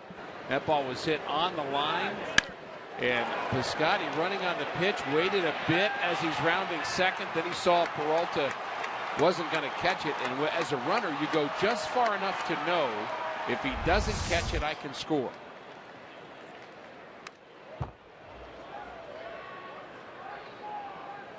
Good base running by Piscotty and a terrific at bat for Colton Wong. I think Reynolds' eyes lit up with that last pitch. Well, Hernandez's eyes probably lit up too for different reasons. He got away with one. It's a big run at second base. Colton Wong. Brandon Moss has moved to the on-deck circle. Well, as you said, you think about it. Do you bunt with Wong? No, think bigger. And now they have a chance to do that.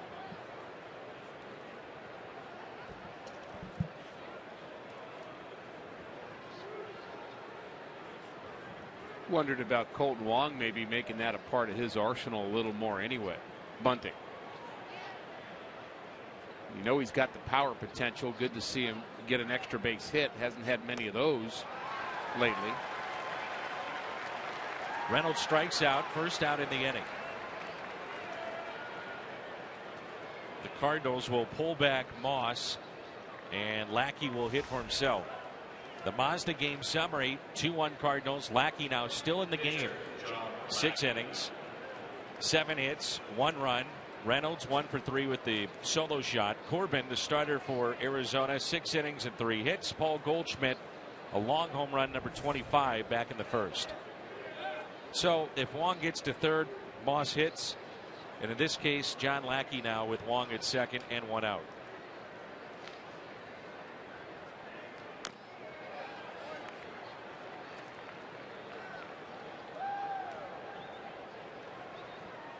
Wong has the ability to steal third. It's something to think about, even though the pitcher is up. 14 stolen bases this year.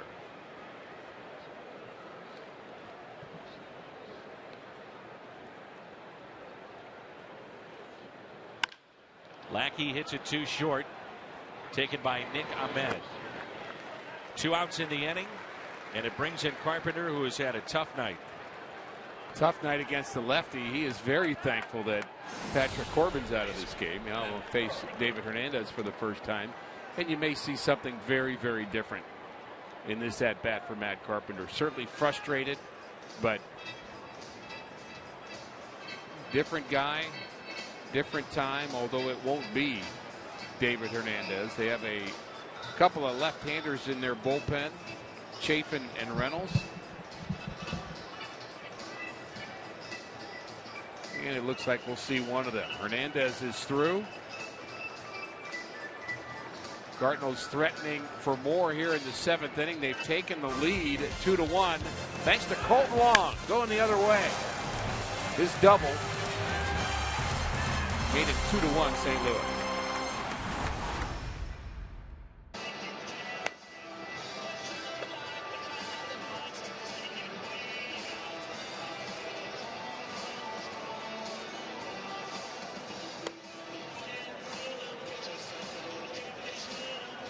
Andrew Chafin will take over for the Diamondbacks. His chore is Matt Carpenter. He's our Chevy call to the bullpen. We saw Chafin lose his streak of 19 straight scoreless appearances, Dan, and we saw a steady diet of sliders from Corbin. We'll see how the Diamondbacks attack Matt Carpenter in this at-bat, bringing in the left-hander from the bullpen, trailing by 1. So Carpenter is 0 for 3. And he gets a fastball, and that may be the only fastball he sees in this at bat. Among the rookie rankings, Chafin first in opponent's average, ERA, games, saves, and wins. He's had a very good year.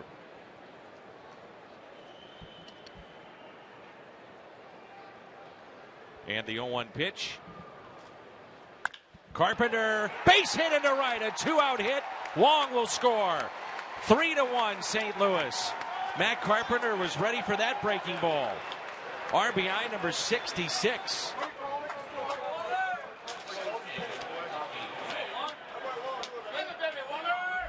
That's a big hit in this game, and it is a slider, but it's not Patrick Corbin's slider. It's a hanger. Middle in, and he jumps on it. So Long drives in a run and scores a run here in the Cardinals 7th. Righties are just 5 for the last 36 against this lefty. 2 outs and a check on Carpenter at first as he comes through with a huge 2-out base hit that closes the book on Hernandez, who gives up 2 hits and 2 runs.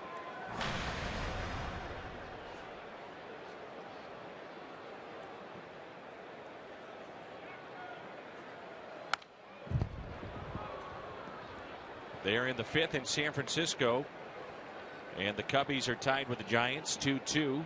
Pittsburgh posted a victory earlier tonight, 7-2 over Miami. Wrong ballpark. He seemed really happy too. Fun at the old ballpark, Rick. Well, he's not happy because the Cardinals have picked up 2 runs in the 7th, and he's thinking, hey, my guys keep winning.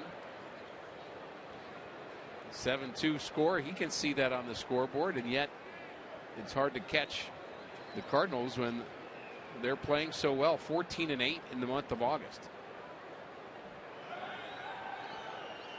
The Hyundai pitch arsenal for this left-hander. Chafin. You mentioned he's had a very good season. Throws a lot of fastballs, 27% sliders.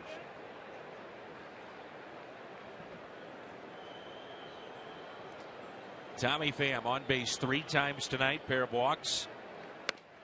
And a pickoff, and Carpenter is back in safely.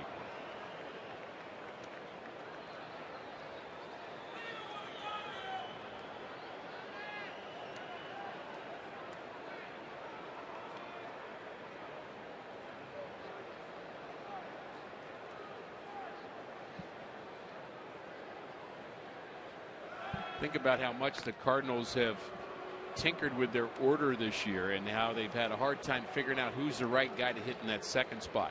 Matt Carpenter was there for a while, tried Jason Hayward there. A number of players have hit in that second spot, put Colton Long there. I wonder if Tommy Pham is showing that he could be that guy. On the inside corner, and he strikes out. This will be the 7th inning stretch as we roll on in game 3. Carpenter, big 2-out hit. 3-1. And it looks to be, Rick, I mean, barring a big collapse, and again, there's still plenty of time, a little over a month, but it looks like you're going to have 3 teams from the NL Central in postseason play. Sure does look like that. Chicago and Pittsburgh not letting up. So if you are San Francisco, Washington, and Arizona, your best bet is to try to win your division. LA has posted a win tonight, 7-4 over Cincinnati. I could see LA going both directions. I mean, potentially. Could see them catching fire and having a big September. Their pitching can be so dominating with Greinke and Kershaw at the top of their rotation. I mean, that's 2 of the best in the game, for goodness sakes, on one team. But I could also see them kind of tail spinning the wrong direction because they just don't seem to have that chemistry or synergy at times. Yeah. Fly ball, right field, Hayward with room. Jake Lamb is the first out.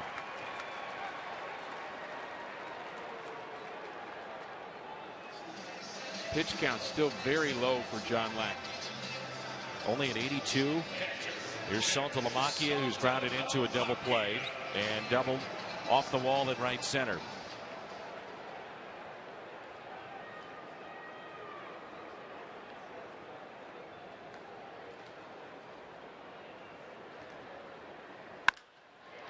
And a fly ball lifted out to deep left center field. Tommy Pham with the catch.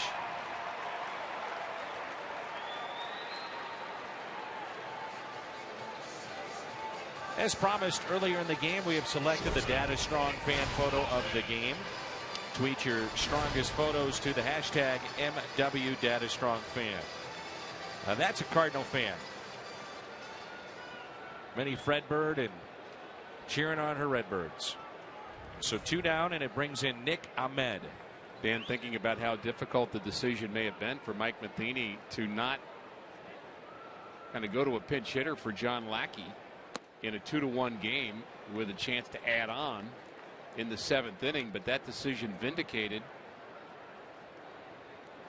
by Matt Carpenter coming up with a 2-out hit to drive that run in anyway to extend the lead, and then Lackey going out there and getting a couple of quick outs in the next inning. Again, there's no right or wrong. You just kind of have a feel for the game and your personnel, and I still think there's a little voice in your head saying we need to capitalize here in the 7th inning. Maybe pinch hitting makes sense, but clearly he made the right choice. May see him in the 8th, the way things are going.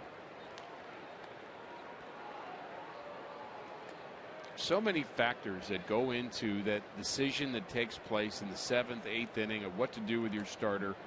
And it's made even more interesting to me in the National League than it is in the American League. And there's, I don't want to exaggerate, but certainly a dozen or more factors go into play on whether to pinch hit or not, and who to bring in and why. And again, it makes National League Baseball, to me, much more interesting. May standing by with a Bommarito Sports Update. Leading off for St. Louis, shortstop Johnny Peralta.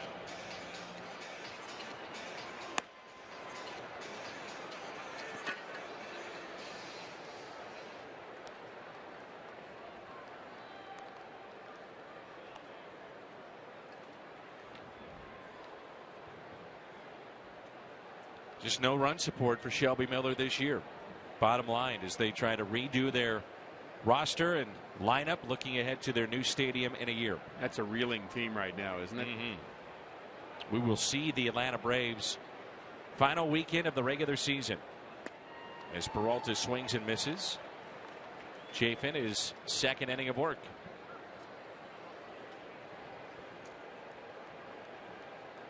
Johnny is hitless in 3 plate appearances tonight. Then we'll see Hayward and Molina. Watch out. Fan brought a glove and made a good play and saved everybody else. You know, that goes back to what we showed the very first inning of this game with those young kids sitting right above that dugout on the third base side, and just grateful that ball wasn't hit lower. 0-2. The check swing, and Peralta strikes out. Second strikeout for Chafin. This guy must have pretty good stuff, because that's now 5 for 37.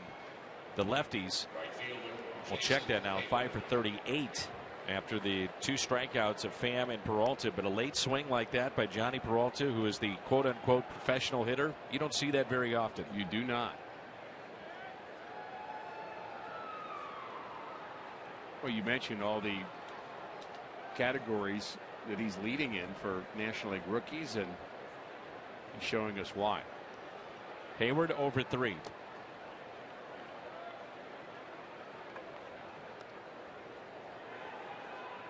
Our understanding is that Trevor Rosenthal will not be with the club this weekend in San Francisco. His wife is expecting the birth of their second daughter, so very well could see him pitch tonight, maybe even tomorrow.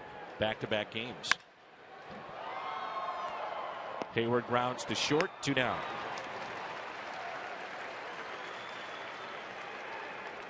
But right now, John Lackey again hit hard early on and has settled in.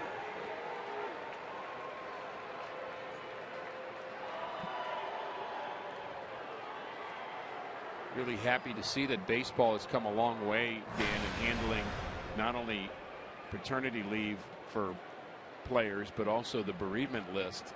That was something that was not really a part of baseball years ago, and maybe callously not a part of it. And good thing baseball has kind of figured that out, that the players have things outside the game as well.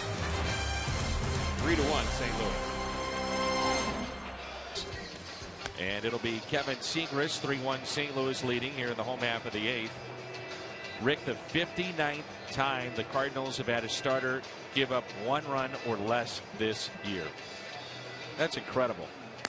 So much easier to set up your bullpen, too. That's something we haven't talked about a lot, and set up perfectly tonight for Segrist and Rosenthal. Segrist, our Chevy call to the bullpen. Only 88 pitches for John Lackey. The starters, when they give up 1 run or less in these games, 39-2. The team 48-10.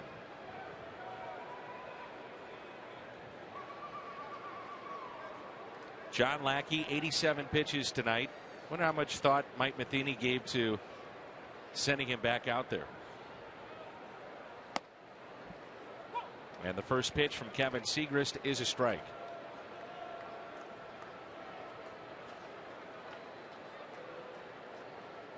Chris Owings off the bench for Arizona as we start play here in the home half of the 8th. 3-1 St. Louis.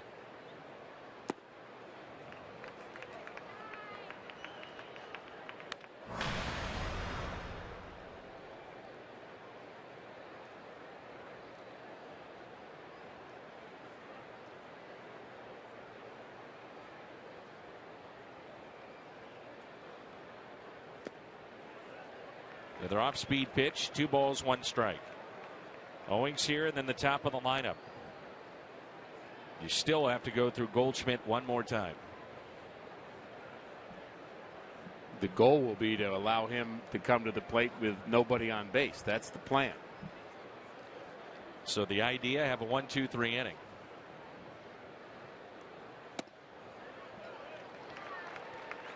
Three and 1.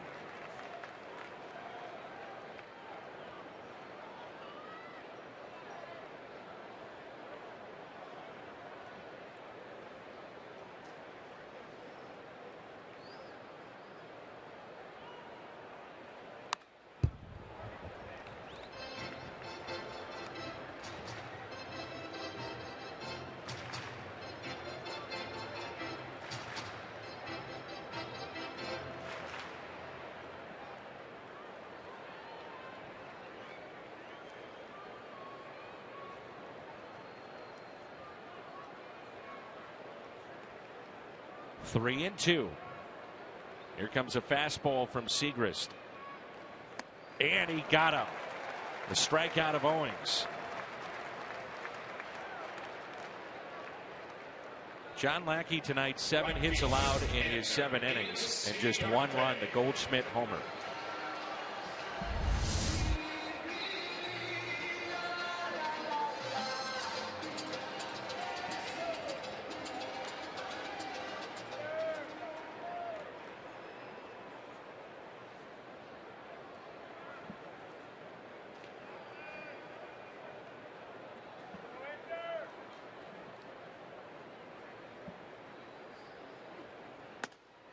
Fastball and a strike to Ender Inciarte.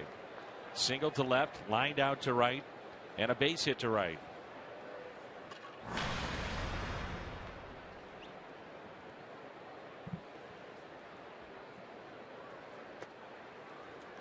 One ball and one strike.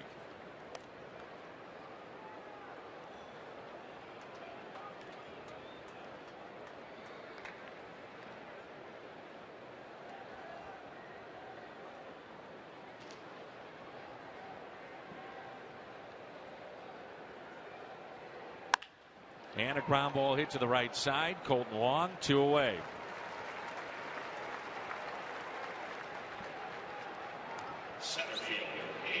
This copyrighted telecast presented by the authority of the St. Louis Cardinals and may not be reproduced or retransmitted in any form.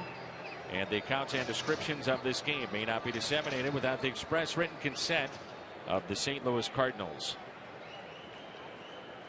So with 2 outs, here's A.J. Pollock. Pollock, a tough night. He's lined out and hit into 2 double plays. Lines it into center again. There's Tommy Pham. The tough night continues. Hit the ball hard 4 times tonight.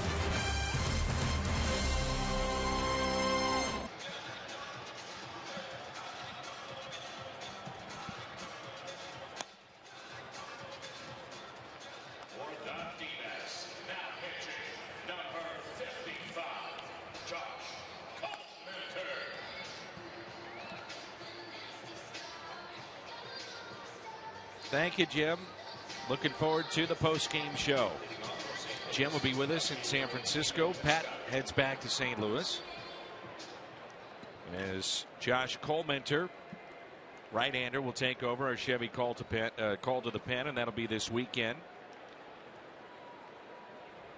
Well, as you mentioned, Rick, a key was keeping Goldschmidt on deck, so he'll lead it off with nobody on base as Stephen Piscotty digs in, and he got things going for the Cardinals back in the 7th with a leadoff hit. That was against Hernandez, and that started a rally. We talked in the open about the balanced Cardinals attack, that they've gotten production from a lot of places, and Piscotty's certainly been one of them and part of that 2-run 7th inning. But really, you could add Tommy Pham to that. He's been productive lately. The home run by Reynolds that came in the 5th inning, and Colton Wong with a big double. So you're going to win games. You're going to have multiple people contribute. One player cannot carry a baseball team offensively. It just can't work. Piscotty singled, then the double by Colton Wong over the head of Peralta. Strikeout of Reynolds. Lackey grounded out. Then the Cardinals come through with the big 2-out hit from Carpenter. 1-2 pitch. Taken high.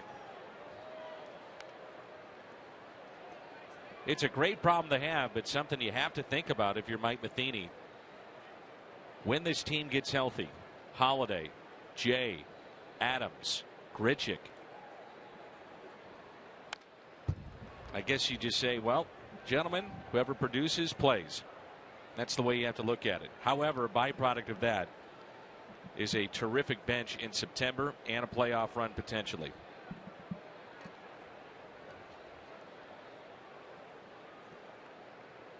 Two and two the count.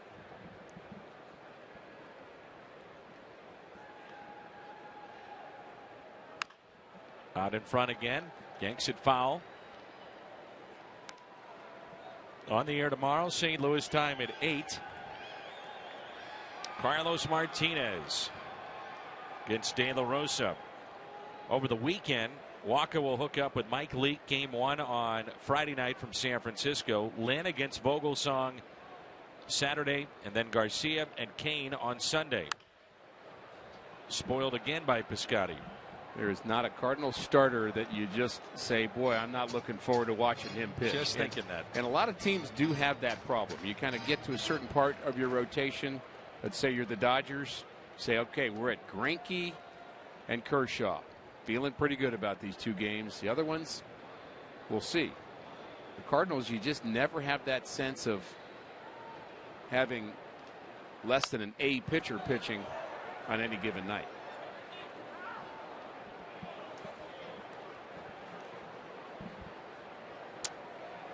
to a point, I compare the Cardinals, and I think you mentioned this last night, but the Cardinals pitching of 2015 is like runners in scoring position of a couple years ago with the offense. And you just wonder, is it going to come back down? Maybe not with the pitching.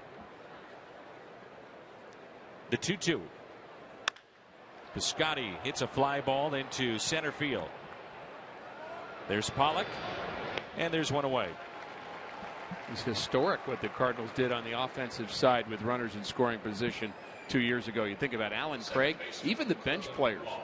Remember that year, don't know the number, but Tony Cruz was hitting 390, 400. Everybody was producing. And doing it even with 2 outs. With 2 outs, runners in scoring position, and the Cardinals offense was just, again, at historic levels. And I think the pitching has been that way with runners in scoring position. Lackey tonight, as an example, Dan, a lot of hard hit balls in the early going. Hard hit balls, some were defended well. Colton Wong, Tommy Pham, part of that, but he also stranded some runners. A broken bat, that's hit to second base, and Wong is retired. Colton Wong with the go-ahead hit and RBI back in the 7th inning with a double over the outstretched arm and glove of Peralta in left. So in steps Reynolds, and the Cardinals have Rosenthal up and throwing, and he'll pitch in the bottom of the 9th.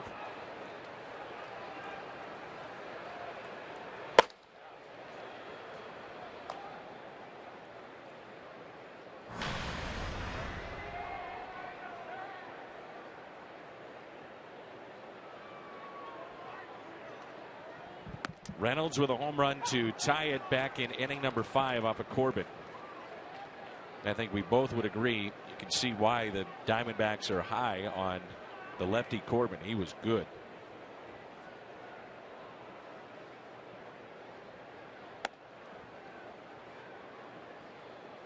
I'm not sure where he would rank in terms of his slider from the pitches that we've seen this year. Chris Sale was pretty nasty with his, and think of other guys that have just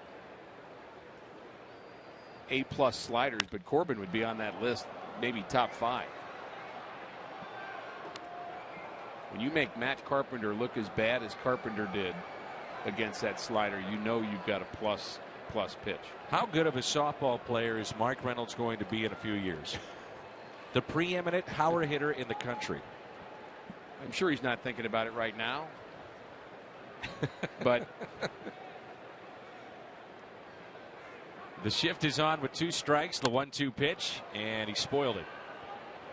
I'm sure his phone will ring quite a bit. I guess they buzz, they don't ring in some cases, but the minute he decides to retire, all of his old friends will say, "Hey, Mark, I heard you retired. I got a bunch of guys, we're thinking about getting a softball team together, and would love to have you try out." He's made the team. In my book, he's made the team. Well, they're going to have to come up with some incentives, I would guess. Right.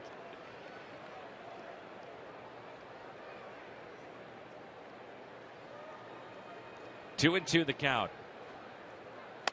Up and in to Reynolds.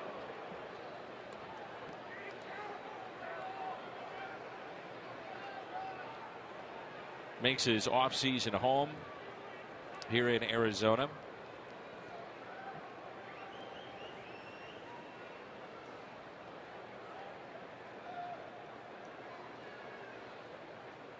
Three-2. Out of play.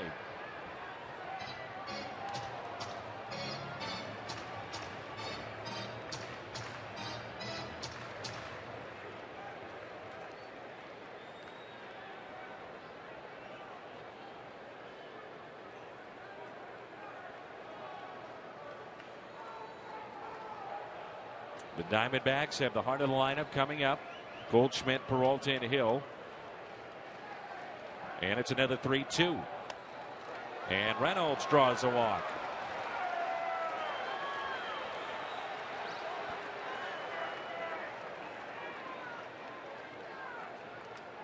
The Cardinals will send Brandon Moss to the plate as a pinch hitter. He pinch hits for Segrist as Rosenthal will pitch the bottom of the ninth. You know, it's interesting. Chip Hale did not have a lefty throwing in the pen. He's got two of them. One is already pitched. That's Chafin. Matt Reynolds being the other. Reynolds has pitched a couple of times in the last few days and may be off limits perhaps for this game. And the managers aren't going to tell you who is off on a given night. I think you can overmanage in a game you're losing too. I think the matchup thing can be and is really important part of this game. But I think if you're down 3-1, there are times where somebody's going to have to get somebody out who's left-handed. If you're a right-handed pitcher, it's going to have to do it. Otherwise, you're wasting your left-handers night after night.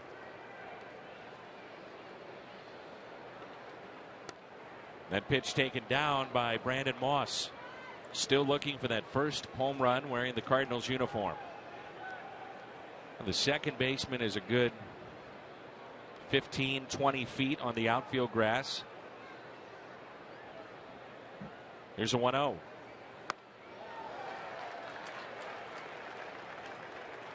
Carpenter is on deck.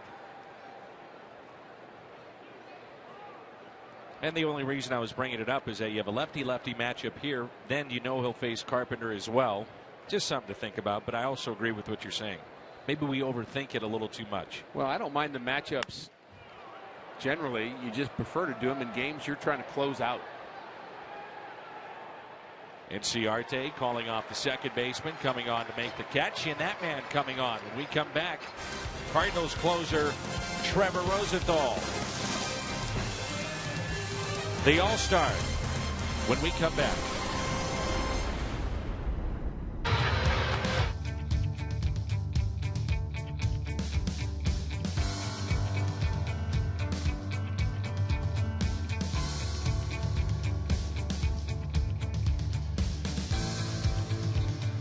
Some changes for the Cardinals. It's 3-1 as we move to the bottom of the ninth. St. Louis looking to make it 4 in a row and 3 in a row over Arizona.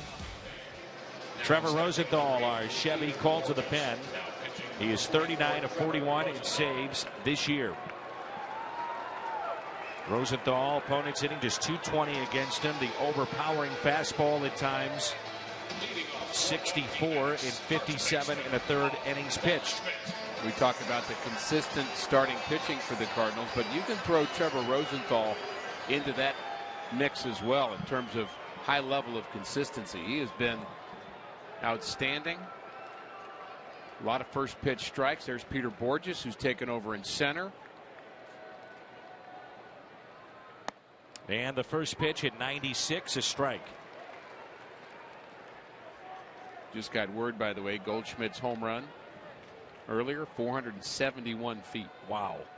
You said 450 plus.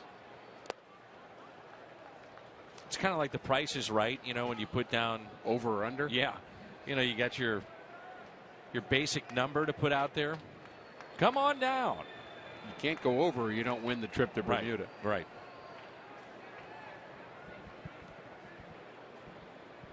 Here's a 1-1.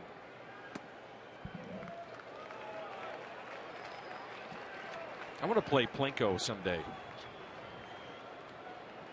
I don't know what that is. You got to look it up. It's good stuff. Teach me a lot, Danny. The 2-1. And I also thought Bob Barker was fantastic in Happy Gilmore.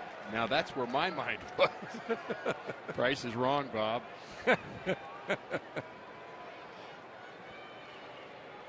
Here's a 2-2 to Paul Goldschmidt. Just missed.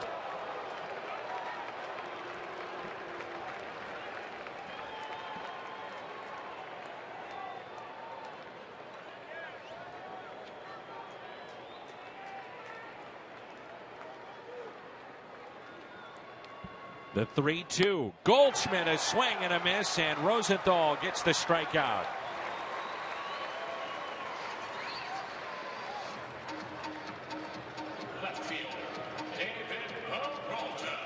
That is as defensive a swing as you're going to get out of Paul Goldschmidt. That's buy-in. Kind of waves at it. He's late. Unhittable.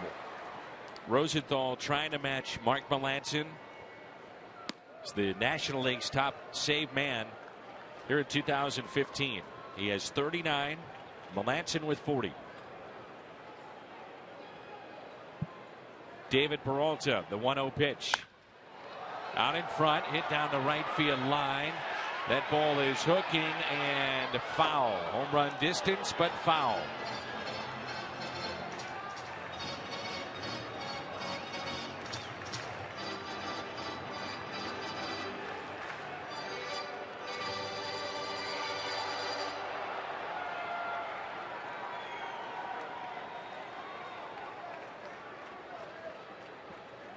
The 1-1.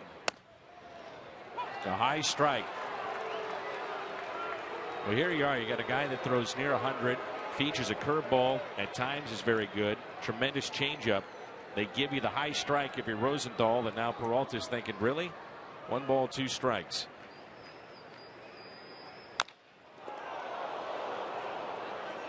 And a foul ball. That ball come up and hit him in the face? Yep.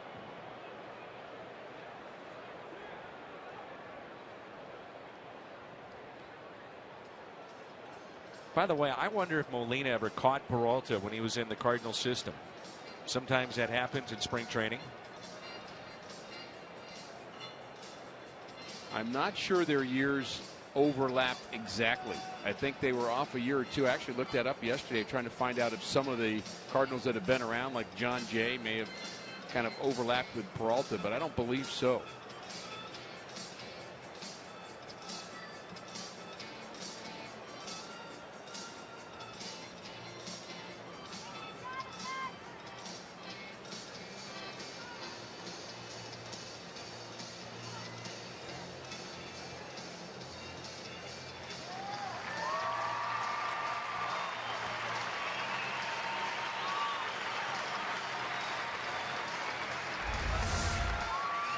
Take another look at that. Down and up, takes the helmet off. Wow.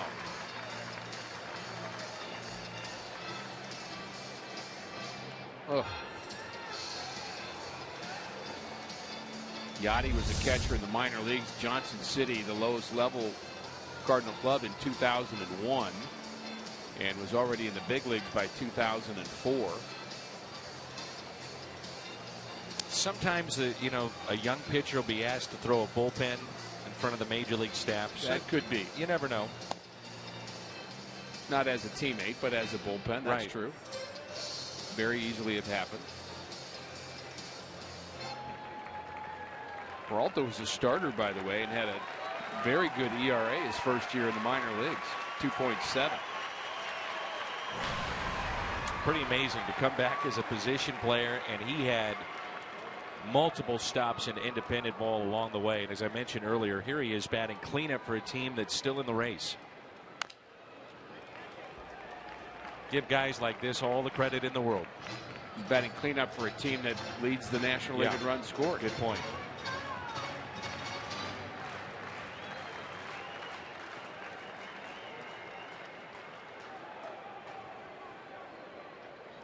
One ball and 2 strikes. 2-2.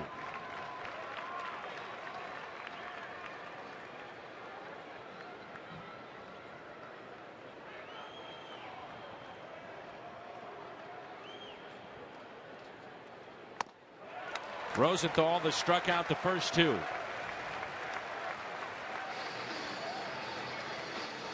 We turn to our player of the game tonight, presented by Budweiser. Lackey a chance at win number 11. 7 innings. He's our Budweiser player of the game. Another strong outing for a Cardinal starter. John Lackey's been consistent, and he gets those 7 innings.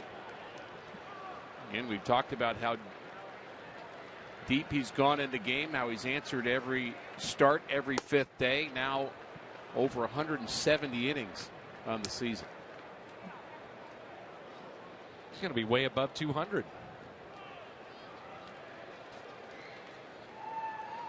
Aaron Hill at the plate. The 1-0 pitch in the dirt.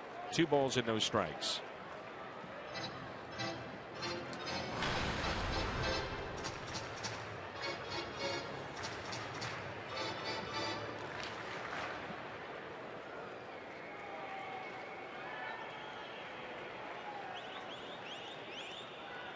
Here's a 2-0. 3-0.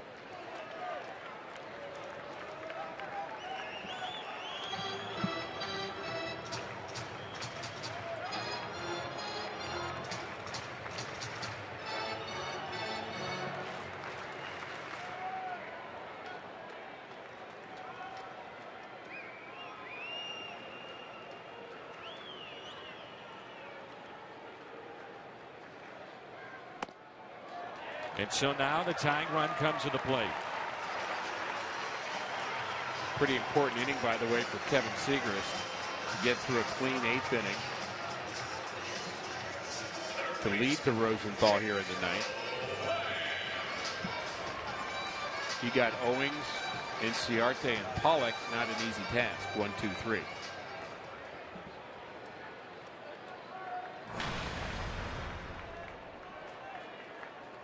Jake Lamb 0 for 2. Rosenthal trying to notch save number 40. First pitch is strike.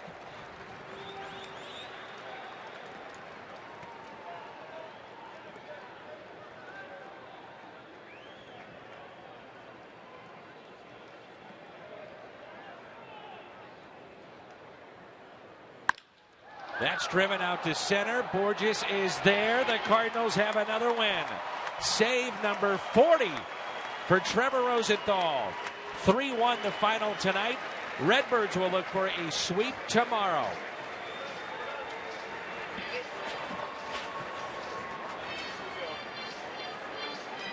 Best thing about what the Cardinals have done here in Arizona is handle a hot team.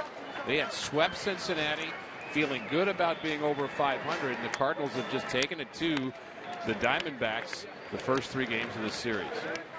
It's on to the postgame show. Jim Hayes and company standing by. What was a frustrating night for Arizona. 40 saves for Rosenthal. 3-1 our final.